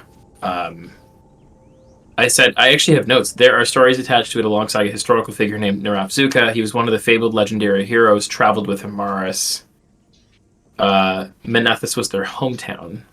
Their hometown. I guess, yeah, their hometown. There. So that's who. Okay, well, I mean that narrows it down because Star Chart guy was probably looking for the staff. He was Correct. associated with Gorka's dead, resurrected bodyguard buddy. Like it's okay. All right, we got some strings here. Yeah, and I think that guy with Gorka's buddy actually did. This was a long time ago, so I'm just reminding you as players. He did explicitly say they might get the next piece. Oh, so he's already got some pieces. Gorka, we're gonna meet your buddy. Gorka? Yeah, great. Does Yay. that one dragon have a piece, do you think, guys? Yeah, he probably has like 2 or 3 pieces. Gorka. Bye. Gorka, don't make me charm you. All right, we are level 8. What dragons can we fight at this point? All of them. Oh, no. Are you sure Gorka would say that? Is that Shannon saying that? Baby dragon. I'll fight a baby dragon. So, given our current situation, obviously we're all waking up. We had a short chat about recollecting our information and pieces and talking about the 6 people and, this other lead that we had in Kalitchin. Obviously, elephant in the room is we have to get this ship off of the ground, at least first things first. And then we can decide whether we go down to Menethus or we go back to Cathro, which we don't have to. We still have another lead. We could just skip all that and go right to our other lead. Like, realistically, what are we going to learn from Cathro? And if we are afraid of her as a risk, why would we take that risk? True. We don't have to go back to Cather right now, but we got to get back to a settlement area. You're right, though, that she could be an ally. I'm just, But if we making already sure have that we're information, questioning it. she wouldn't blame us for not going back to her if we already had another lead anyway. You also do have a sending stone from her that lets you send a message to her once per day if Right. you want to just tell her, like, we're going to the next thing. Correct, Mundo. We also have a flying ship, theoretically, after we get this jump started again, which gives us a lot of freedom to travel to places pretty quickly, I'm assuming. Didn't the ships we come on, like, aren't they still waiting for us, like, out off the... There's a ship down below waiting for you. Yeah, like, I was mean, gonna you say, can tell like... them to go home. We could just show up at our flying ship and be like, go back! Yeah. I feel like... I don't know, like, I mean, I'm not... What the like? Do we really? I don't know if we really need this flying ship right now. But we do. We're going to Kalitchin. It's like so far away. Right? Cat immediately draws an arrow. All right. I mean, Choose words careful. I'm 6 of one hand, half dozen of the other. I just feel like this flying ship's going to cause us more grief. Oh but- yeah, I'll get going. No problem. I don't understand what you're meaning. We're standing on a theoretically functioning flying ship, and you want to go back to the people that cost us money to get here in dangerous waters? That's true. I forgot about the The- dangerous water part. The ship is currently like half dead. It could Yeah, fall and like kill us all. I was I going to vote say, flying ship. have you flown one of these ships before? No, but No one has. There's no flying ships in this. we can figure it out. Oh yeah. I mean, The old trial by fire. maybe the only party member that we have had any possible connection to the people who made this ship may or may not be alive anymore. But Oh yeah. yeah, He's not dead. big whoopsie. He's dead. Jesus. Oh, God. Scout, can you charge up Sparky? Maybe we can figure out how to charge this crystal with Sparky. Yeah, definitely. I am good to go on the spark factor at any point. So Cool. Cool. So I think you left the crystal sitting in the pedestal in that room. So you guys just gonna go there and try and go Sparky go it? No, Halfor took it with him. It was in his bag because he didn't want Oh, someone okay. stealing it, remember? From the deserted Yep. island? That's It's okay, we got your corpse. God. Do we have your bag? Yeah. Yeah, it was- Yeah, sure. Just everything. Not burned in the fire, and definitely not the contents of the bag. Definitely didn't fall around on the floor in the stone area. Crystal would it's survive. fine. Halfor had papers. He might not anymore. It's okay, a corpse doesn't need papers. So he is dead. He's not dead. It's okay. Yeah, you would have Halfor's crystal, or the crystal that Halfor picked up. You guys gonna do it? Okay, where are you doing it? What are you doing? Paint the scene for me. all right, is everybody ready? What do you want to talk through your plan? Are you just gonna throw it at it, or are you gonna? Yeah. Then I guess there's some controls, right? Mhm. So why don't we just try small movements first, right? And Mhm. see if it makes it go one way or the other, and try. We have to ensure that jump starting this crystal will work first. But I see your point. We'll have to also make sure we're ready to fly a ship after that. Yep. Like Orca's Yeah, standing in for the doorway, ready to like jump back if something happens. Cool. Okay, so are you in the pedestal room? Or are you doing this outside? Where are you doing the jump start? My vote is outside. Like we can just jumpstart the crystal and not on the ship, and then that gives us some breathing room to be prepared to fly the ship. Okay. Yeah. Yeah. Is that If you don't think there, I guess we just have to take another day if it doesn't work, kind of thing. But Cool. well? Like the Um, crystal gets like placed in the essentially like in the engine thing, so it's like it doesn't need to be on the ship in order to get charged. Is I guess what I'm saying. sure. The engine thing. Great description. Really? Yeah, seems appropriate. You guys haven't seen one of these before. Yeah. Okay, so Scout, you are taking out Sparky and just gonna... What, are you gonna stand back and toss it into it? Or are you gonna just stand above and... What are you doing? Yeah. How about Bryson balances it on his head, and then it'll be like an apple, and then I'll go Sparky go and shoot through it. No, like maybe we can use that concept though, like so that the bolt can go through and have a space. Like, can we look for any rocks and kind of set up a little placement for it? Sure. I think easy enough. You find a... like a half wall, half fence, like in front of someone's garden or something, with like a post still standing. That looks like it'd be a pretty appropriate place to put a crystal for what you're describing. Yeah, definitely. That's what I'm looking for, right? Right, so you plop that bad boy on there, back up a little bit, I guess, and And then say, Let go, it go. Sparky, go.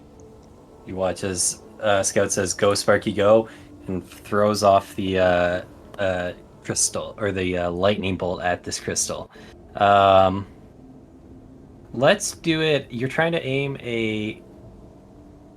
Here's how we'll do it. Yeah, do a dex save that's like the same as roll as your attack. Do a dex save for like how precisely you get this like javelin that's like the head of the lightning bolt at the crystal. 25. Okay. You watch as Scout pulls back, says, "Go, Sparky, go," and the javelin crackles with energy as it leaves his fingertips, transforms into a bolt of lightning. It travels very quickly, not as fast as true lightning, but magic lightning, towards the crystal. You can just see the head of the javelin like morphing from metal into electricity, and you all watch as it hits dead on into the crystal. And it's something kind of unusual happens. Usually when Scout does this, there's this massive line of electricity that extends quite a distance. This thing hits the crystal dead on, it kind of flares with light, and the rest of the electricity seems to get channeled and funneled into it. Scout's placement was so precise that it he manages to like funnel all of the energy into the crystal, and there is a like kind of thunderous boom. There is the kind of flash of light from the lightning bolt, and you all have to wince away from the after image just as you see it connect. But when you look back, this crystal is almost just hovering slightly off the post, glowing with this pinkish light. Woo! Seems pretty fucking charged. Go Scout. Nice. Go Sparky. Thank you, Halifor, for that idea. This must be, honestly, like, side note, this must be killing Trevor to have him sit as an audience, watch us figure all these things Sorry, out. thank you for being patient. No, this is good, guys. Like, training wheels are coming off. well, if Halvor didn't want to like risk certain doom, he wouldn't have like got up to the big bad and been like, "Oh, you wanted your power source thing?" No. That was super brave. You guys have this crystal now. Awesome. Okay, well, that's one obstacle out of the way. Next, we gotta figure out how we're gonna make this thing go, right? And control it. Should That's we the take plan. away the panel and stuff? Yeah. And for some context, there is also some damage to the ship. The cloth sails seem to have mostly rotted away. One of the main central mast has broken off. It was lying in the street. Still seem to have this spot for the like side masts, and the smaller like fore and aft masts were intact. But is somewhat damaged. Not necessarily unflyable, but for context. How much mending are we talking about here? Fixing the mast is beyond mending. Damn it. The like little side fin masts. I think Gorka and Halifor, when they were first exploring the ship, did find some spare supplies. So those at least seem fixable. Like Sounds like you just something have we to should spend probably some time. fix. Yeah. Marco will set about on any physical labor that would be helpful when it comes to fixing the ship. Do we try and like remast it? Question mark. Is that a thing? Like make Do any of us know anything about ships? Gorka, I learned that knows the remast is a most. verb today.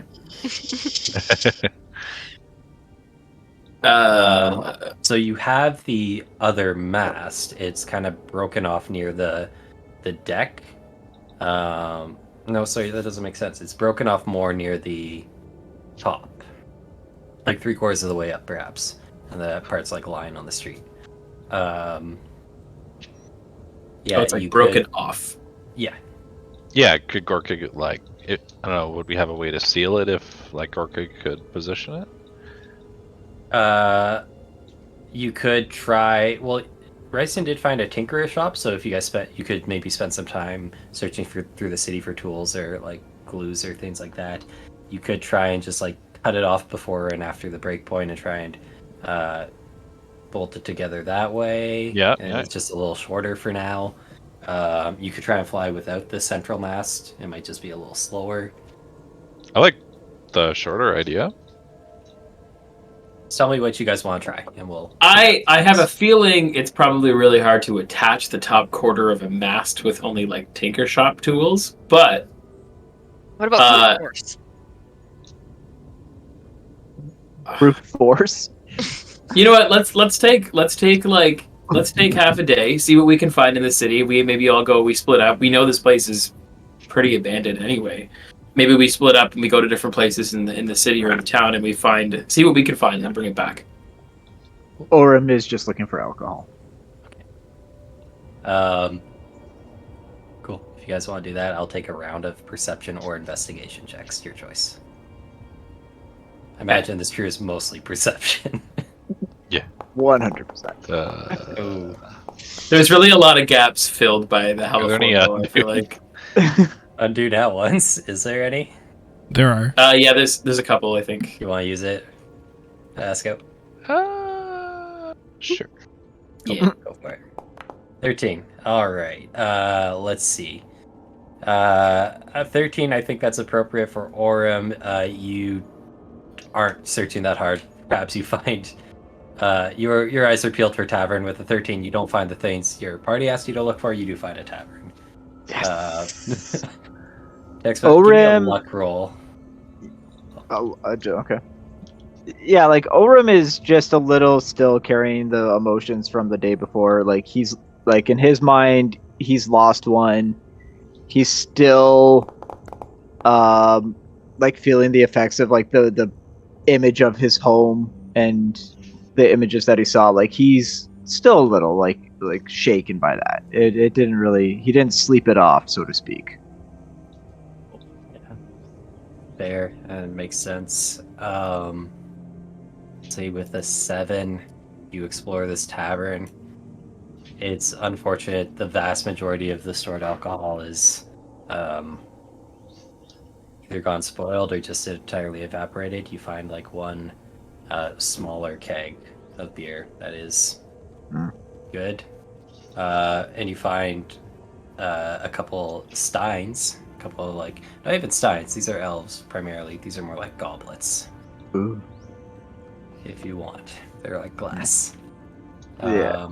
He doesn't care. He just grabs the beer, and honestly, like it's probably room temperature at this point, but he doesn't care. He just kind of like knocks hair of the dog, knocks it back, and carries on. You spend some time exploring this tavern, drinking, remembering that scene you saw beneath the temple. Gorka doesn't know what she's looking for. Gorka brings back some stuff. It's not the right stuff. Yeah. Scout with a 13. I'll say you take stock of what you have available at the ship first, and you find a good number of extra rope and cloth sails that are intact. There's a little bit of extra hardware that you would need to kind of re-rig some of these sails. But you spend a little time doing that. You head out into the town, and you don't manage to find anything else that you really were intending to look for. Mm-hmm. Fair enough. Yeah, I think that's right with the 13. Before you run... Oh, sorry. Yeah, sorry, Ryson, with a 17, I'll say you probably retraced your steps to that tinker shop where you found your crossbow. You look through there. You have... 17's pretty good. You find... they have tons of like screws and things like that. So all of that you could possibly need. You find a jar of adhesive that's like 3/4 full, but kind of half gone hard. You're not sure how effective this will be. Okay. And I think you would find some strips of some like fasteners. Like I was gonna say, Ryson's probably looking for something that he could brace the two pieces of mast together. Yeah, so it's like either boards or something that would be essentially like a extension of the verticality of the mast. I see. Okay. I think with a 17, you do find, in that shop, some spare length of lumber. Probably only in that room where you found your crossbow, because that was sealed off still. They are still extremely old and like probably won't hold long term. With a 17, Gotcha. it would be an imperfect fix. Okay. But you find that. You all regroup, gather up your supplies. You have seemingly enough to make some attempt at a repair.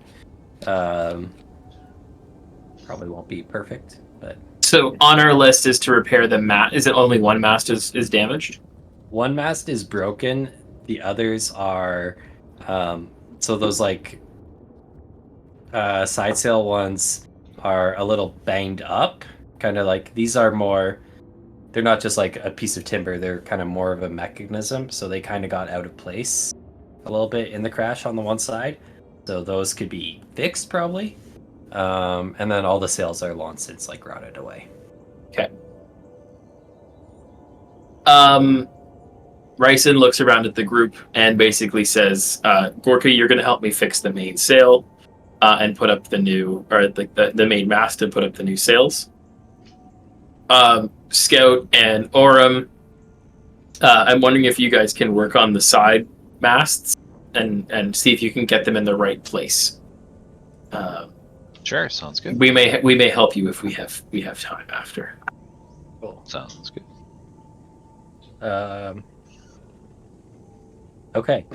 How about for this, we'll do just a couple of checks and see how well you guys do as a whole. So first, if Gorka's helping Ryson, is your intent to like cut the mass and brace it together? Well, because it's like you said, it's like 3/4 up, it broke off, right? Yeah. The intent is to like try and reconnect the top quarter of the mast. Okay.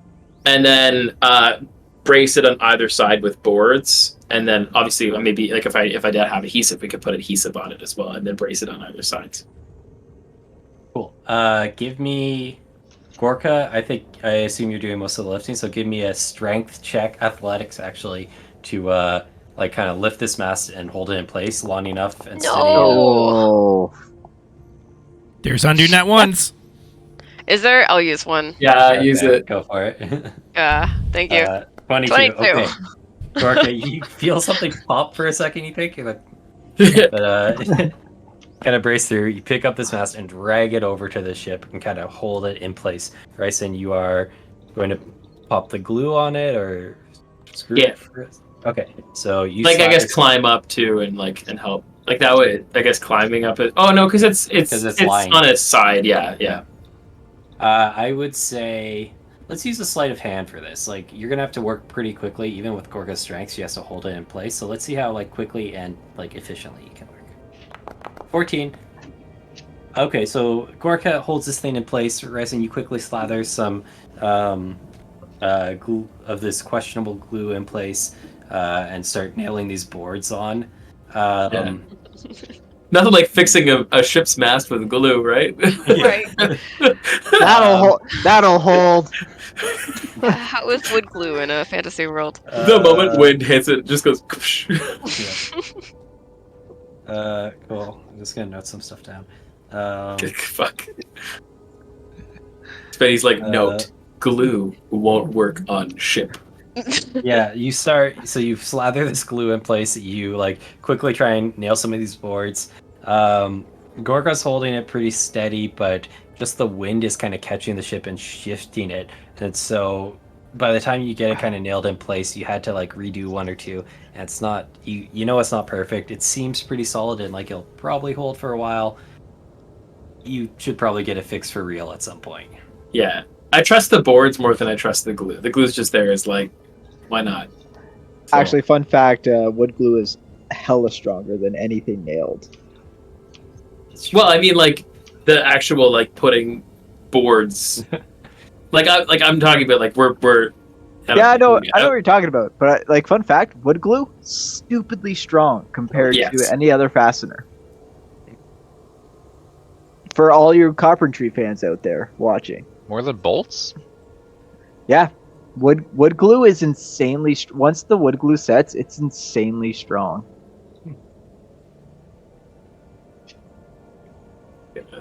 That's We'll talk about this after a couple drinks another time. hopefully for your party true. Or I'm Like I having said, a couple you guys drinks have a and lot just sitting there going, riding. you know what? Orem's halfway through this keg of beer that he found, and he's just like, "Guys, that glue will hold. Trust me, I know things." Give me a combination for Orem and Scout rejigging the sails. I need one of you to do, I'm going to say investigation, and one of you to do, I think, sleight of hand again. And it'll be like someone's leading the, like, what do we need to do, and someone's actually doing it. I mean, I guess I'll take sleight of hand if I can. Yeah, It's plus really. 5. I mean, it's. I got a 0 or a -1, so I mean, it's not really. Scout also has a -1 in I investigation. think you should investigation. All right, then I'll take. Yeah, that's my -1. But we. Hey, look at that! Oh! Wow. I'm so I was gonna proud of say you the guys. DC combined DC was like 25 to 30. You guys crushed it. That wood So- glue, man. Man, that wood glue. Orem knows shit. Orem knows carpentry. Why am I a blacksmith? I should have been a carpenter. It's fair. Orem, you get a pretty quick sense of the mechanics of these side sails. They're not that complicated. You get with by directing Scout, who obviously is very dexterous and quick, and you guys get these sails rejigged pretty quickly, and you're feeling pretty good about yourselves. You look over at Ryson and Gorka as you maybe feel a little bit less confident about this thing.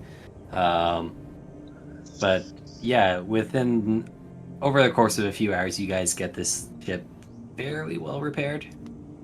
The sails are solid. Nice. So we're doing this? We're doing this. Maybe I'll go make the trip down the cliff to let the other ship know to head back without us. Let's try it first. If we don't Ship get from very them far, from then It doesn't work, and then you guys just see this shit. Go off get the edge of message. Go island. get the message when they Yeah, see yeah. the ship fly over them. At the end of the day, the ship is designed to look like an actual water, like a sail, like a ship. It looks very much like a sailing ship, and I think I'm not going to call for a roll on it because you guys have been working on it all day. It looks like it's actually built somewhat functionally in that way as well. Like, it looks watertight. So you get the sense if you needed to, you could set it down in the water. It doesn't really have Water landing. like it doesn't have like a rudder like Gorka noticed before, so it's not really intended to sail long distances, you think. Okay. But it's possible to at least, like, it's not gonna like touch water and just sink. Cool. So you guys doing this thing? we're doing that. Did we have a look at the panel? Like, I know you're talking about. That's a good idea. Yeah, So making sure maybe we could give responsibilities when we take off, just so we know. Cool. So Scout and Racing, you guys go and check out the controls. Scout, you read Elven, yeah? Yeah. Okay, these controls are in Elven. Hell yeah. Isn't Scout an elf? Yes, Yeah. Scout is an elf. I don't know why I asked. That was a question of do you read? Yeah. That's like that's a hard slap. Hey, Do you hey, read? are you Hey, literate? it could happen. There are like just very small faint labels in the kind of like on the handles, like on the tops of the controls and whatnot. Nice. Eric, can you tell me some piloty sounding terms for things that you'd expect to find on a ship? Yeah. Something, yeah, maybe. It could have Yeah. a throttle. It definitely does have a throttle. There does seem to be some sort of propulsion just beyond the sails. You don't know to Okay. what extent. Some anchor control potentially for keeping it stationary. Oh, okay. You meant a literal anchor that it would put on the ground, and I was like, no, it's gonna go flying, and the anchor is gonna have to come with it. Just taking stuff out with the there is a physical anchor that you do find on the ship, which seems kind of odd, but maybe fits with the idea that it could It's a wrecking ball now. land at sea if it needed to. Yeah, so it's got that. Imagine something for, so it's got this to like turn this way, right? Like a fish. Yeah, elevators. So it's got the main wheel for ailerons, that. potentially. But then it can also, it seems to have controls to make it do this, kind of lean. What's that called? To do a barrel roll. What's the barrel roll Not stuff? a full barrel roll, hopefully, but to like kind of barrel lean. Ailerons. I don't have The technical terms are advantage, now but- listed in the chat. Okay, cool. Go pedal heavily wave it, yeah. Cool. so Lifties it and has- tilties. It has several like knobs and dials for that. It has seemingly one for pitch to Nice. gain elevation or descend. I'm gonna. Those I'm are gonna stop. I lifties? don't know. Those are Lindy lifties. gear. That's the lifties. Yeah. Those are the lefties. Yeah, and the Yeah, so tilties. it has like kind of these controls. Spenny, we're gonna do a puzzle one day that's gonna tap into all of your real world expertise, and it's gonna be so epic. Can we assign? Maybe we assign Gorka to be on the heavy weighty bit, and Scout could be on the go pedal, and then Yep, Orm and yep. I will take the lifties and tilties. That I'm sounds in. perfect. Sorry, you're gonna fly the ship by committee? I was gonna say, I feel like Well, like no, like I mean, like three of us will be at the panel and we'll talk it out as it. I don't know. Okay. And, I will and- say. Yep, sorry, go ahead. yeah, I was just gonna say, like if it comes down to it, I'll yell a command. Yeah. What we need to do. Maybe I'm thinking more. We would be responsible for like saying I need more tilty, and then Scout would tilt. Cool. Okay. Sure. So Scout's the captain. I'm throttle E, just for reference. I think you mean go pedal lead. Go pedal. I will say as well. Will there not does stand us still- insolence. Can you at your job? I- Can you use these terms? Second They can command. block the flank. This is getting silly for a session where someone died. To be fair, the person who died made it silly. I just want that on the record. yeah. That's fair. That's fair. We were very seriously driving to drive a ship. Yeah. But now I you will have say- serious names to drive the serious ship. Yeah. I need will more say, go pedal. Scout, you take in all these controls that are here at the aft of the ship.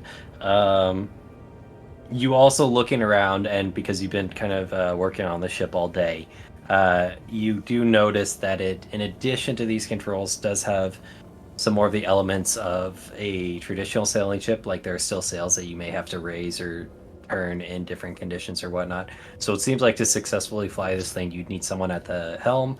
You would probably also need a couple people working on the deck of the ship. Sounds good. Was that line up with what Rayson was suggesting? Yeah, you could station people at different spots. That's what you're thinking, yeah. Probably want at least one person up at the helm with you, I imagine, and maybe the other two on the main deck to like deal with those mass. Sure. Gork on mass duty. I'm on it. There's also a mechanism, it looks like, to deploy the like side sails. Oh wow. And that is at the there's a control at the helm. There seems to be like the possibility of also like physically overriding at the side itself. Rayson, you want to take on that? Yes. Nice. Cool. All right, you guys get into position. Are you slapping that crystal in place? Ready, everybody? Comms check. Roger. Aurum. Roger. Roger. Dodger. Ghost Rider. Roger. Flight attendants prepare for takeoff, please. Cross check. Oh, nice. All right, let's do it. Okay. I slap it in. Cool. You guys are Slap it in? Is that a term? Feels He like just- the ship's making up. He slapped in the spark plug. Yeah, because you were slapping in the crystal. The spark plug is very good. I imagine because the ship's still overturned, you're all in this like room with a pedestal. Scout slams it into the. You slap the spark plug in the pedestal. There is another pulse of this light from the crystal. There's like the energy dispersing throughout those like lines that you saw, like worked into the pedestal, down to the floor, into the walls, and underneath. And there is a groan as the ship again begins to lift. And this time it doesn't settle down again after a second. This time the ship continues to rise very slowly, but it is also starting to list and turn over. Can I get a dex save from everyone? Oh fuck. Mm. It's definitely That the was THX strength, sound. Scout. Oh man. Oh, sorry. I thought you said Dex. No, it is dex. Scout rolled. Oh. Yeah. Sorry. Take my bad. Dex. Don't take my. I mean, either one. I don't love them. 14. Yeah, it's not a terribly high DC. Ryson, you stumble a bit, but you're able to right yourself. You kind of have to put your hands on the ground and like pull yourself back up, kind of like rolling with the ship's motion. Gorka, no problem. Scout, you kind of hop over to the floor as the ship turns itself over. Orem, you just fall off the roof onto the floor, and you're going to take a little bit of damage. Damn it. Yeah. You take 6 points of damage as you just kind of fall to the ground, but the ship is kind of groaning and creaking as it continues to rise off the floor, or off the ground. And after maybe 5 seconds or so, it kind of stops and halts. That didn't go well. Ow. Hmm. I mean, stops as in Like stops in midair. rising. It's still, Yeah. It doesn't go back down. Oh, okay. Yeah, sorry. It stops elevating. It seems to have righted itself and is just floating from what you can Okay, feel. so Oh, it did go nice. well. Everybody okay? I'm good. Just clapping So maybe we amongst can the ship. maybe we can try and like test out some of the controls and see what each thing does. So Yes. I'll try a little bit of go pedal and see if what happens. Cool. You try a little bit of go pedal, and with the sails are not unfurled, so the ship is just kind of sitting here stationary, and the throttle seems to be in a braking position, so it's like hanging very steady, floating a few feet off this boulevard. You kind of push this throttle forward, and you hear kind of a dull, low humming sound, and the ship starts to slowly move forward as you slowly press the throttle. Looking around, you can see a slight glow coming off the back of the ship, a slight kind of deep blue kind of glow. Okay, so we do move forward with it though. Yep. It Okay. does. And you And, can, I imagine, don't push it all the way, but you get the sense that like even if you were at the rate like it's increasing, it's not going to go terribly fast with just the Right. Ship's throttle, but it will move you. Okay, sounds good. And then does anyone want to try one of their controls? Like You guys run and your stuff? guys run the side masts. I'm on the side mast, or am I? Yeah. Okay, then yeah, like I'm gonna like unfurl. I'm unfurling sails, catch some wind. Cool. You pull you push the mechanism to release these side masts. These there's two on each side, one slightly smaller than the others, the forward set, and they kind of just like pop out, catch the slight breeze, and the ship begins to lurch forward even without the throttle engaged. We're also like we're above all the buildings. Like we are No, not. we're No, not. You're not that high. You're We're like, not that. We're 8 just a few off feet the up. ground, maybe. Oh, You're okay. starting to sail through the town. Yeah, so we should probably start going up then. So how do we do Lefties!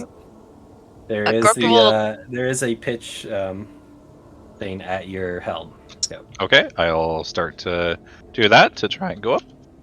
Give me a Gorka's gonna go to the dexterity front of the check. ship to help navigate and tell if anything's right in our path. Is it Give me Gorka a on the main perception sail? check for Gorka. I don't know. She didn't have good instructions. She doesn't know what she's doing. You This sounds like were helpful. very clear to go in the main sail. You said, "I've Yeah. got it. I'm on it." Like Gorka's just like going to the front of the ship, and Orm's just like, come where out, is she? Gorka. Jeez. Orm is just like, where's she go? Like You're Orm like, runs I- over to the main sail, like starts like hoisting the main sail after he lets the side ones out. I specifically remember thinking, "Man, Gorka really sounded confident about her responsibility." This fucking ship's gonna crash. Okay, we're interested. I just in want to getting say some for the lefties. record, Orm was concerned about this. Okay, so there's some discussion. You've now traveled about a block and Lifties, block and a half. lifties, The ship is lifties picking now. up speed. Lifties now. Lefties You've got now. the lifties. I know that I'm. Sorry. saying this to my Roll dex. okay. Ability check thing. Yes, ability check. 9. Give me another dice roll. Doesn't matter which one. You're going for evens or odds. Oh no. You're gonna get one of those. 5. Okay. You start pulling the lifties with a 9 on your dex check. You're a bit slower on it than you want. The odds was if you're too fast or too slow. The ship starts to pitch up slowly, but you see a bend in the street in front of you. You kind of clip off the top of someone's house as you start slowly ascending. There's a slow grinding sound. This is how the Titanic ended. Eventually, you do clear that house, but you look back and there's like just a massive chunk missing from it where a ship went through. I'm also going to move you guys onto this actual map. Oh, fun. Cool. Oh God. You're starting to slowly pick up some elevation. You're maybe like 40 feet above the city now, and still slowly ascending. Say after that experience, it did a little damage to the ship, but you get a better sense of the pitch, Scout. All Is this where Orm tells the party he's got a thing for heights? Maybe. Like as in like it's your kink or like No, far from it. damn it. I was hoping. Really into it. What else are you guys doing? You're slowly taking off. Can I actually get a perception check from Gorka? You said you were Cool. watching. I might be helpful. 15. 15. Okay. You guys are slowly ascending into the sky. You're picking up some speed with the side sails out. You're maybe like halfway through the city at this point. Gorka, you look around and you've got a beautiful view at this point. You have this like sprawling vantage point of the sea beyond the island, with all these like stony pillars rising from it. This like forest of rocks that you sailed through to get here. And in the distance with the 15, you see a small like shape, a smudge like circling above one of these very distant rocks.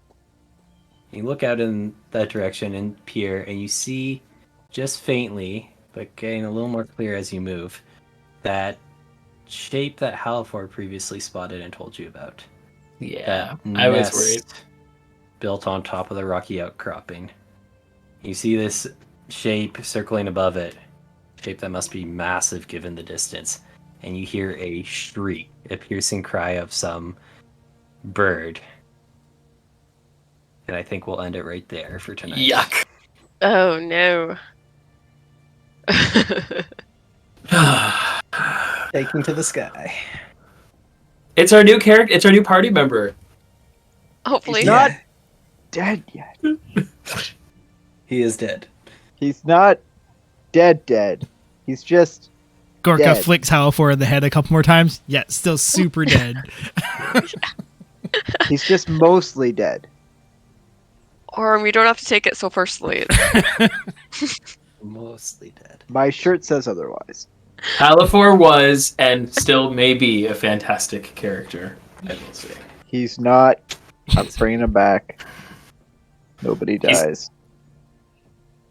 You know what? I think Aura might legit have like PTSD if Halifor doesn't come back. Like you guys, he's gonna end up in like some. Dark Awakening. He's gonna buy a tavern. He's gonna like press some people into service. There's gonna be like some orphan kid he takes pity on. Oh, The No One Dies in My Watch Tavern. Nobody dies. Except Halifor. No. Yeah. No. Nobody Oh, dies. that one time. No. Thank you, Spenny. That was a good session. That was a great like story arc. I'm a big fan. Thanks, guys. Sorry, Brimson, you had to sit Oh no, without I much to do for a while. never have an issue with any of my characters dying. It's It's really tough because he hates D&D, so he just really doesn't like being around it when it's Yeah. happening. So. yeah. You know me. If like, oh god, I have to like participate in and get to observe D&D struggles. Ugh. Yeah. Provide my commentary on something. Get to come up with fun names for important aspects of a ship. Yeah. The lifties. Lifties, tilties, go-go pedals, and spark plugs. Hell yeah. Is there actually a shot, some kind of crossbow Yes. contraption on the ship? Okay. I was There's gonna ask two about this. smaller ballistas here that look like normal ballistas. This one next to you, Gorka, doesn't really look like a normal ballista. Oh shit. It has the form. It doesn't have like a string, and it doesn't look like it's missing. It just doesn't exist. It wasn't built with it. And there's a lot of like sigildry and runes on it. Honestly, Gorka, if I were you, I would just throw that anchor. That anchor At clip a somebody? house and trash the ship. Look, if there's anything we've learned, throwing a very heavy object could be a TSN turning point in the fight. So Yeah. Yeah. It's actually you guys are still gonna get clipped by that rock. It's still going. Oh gosh.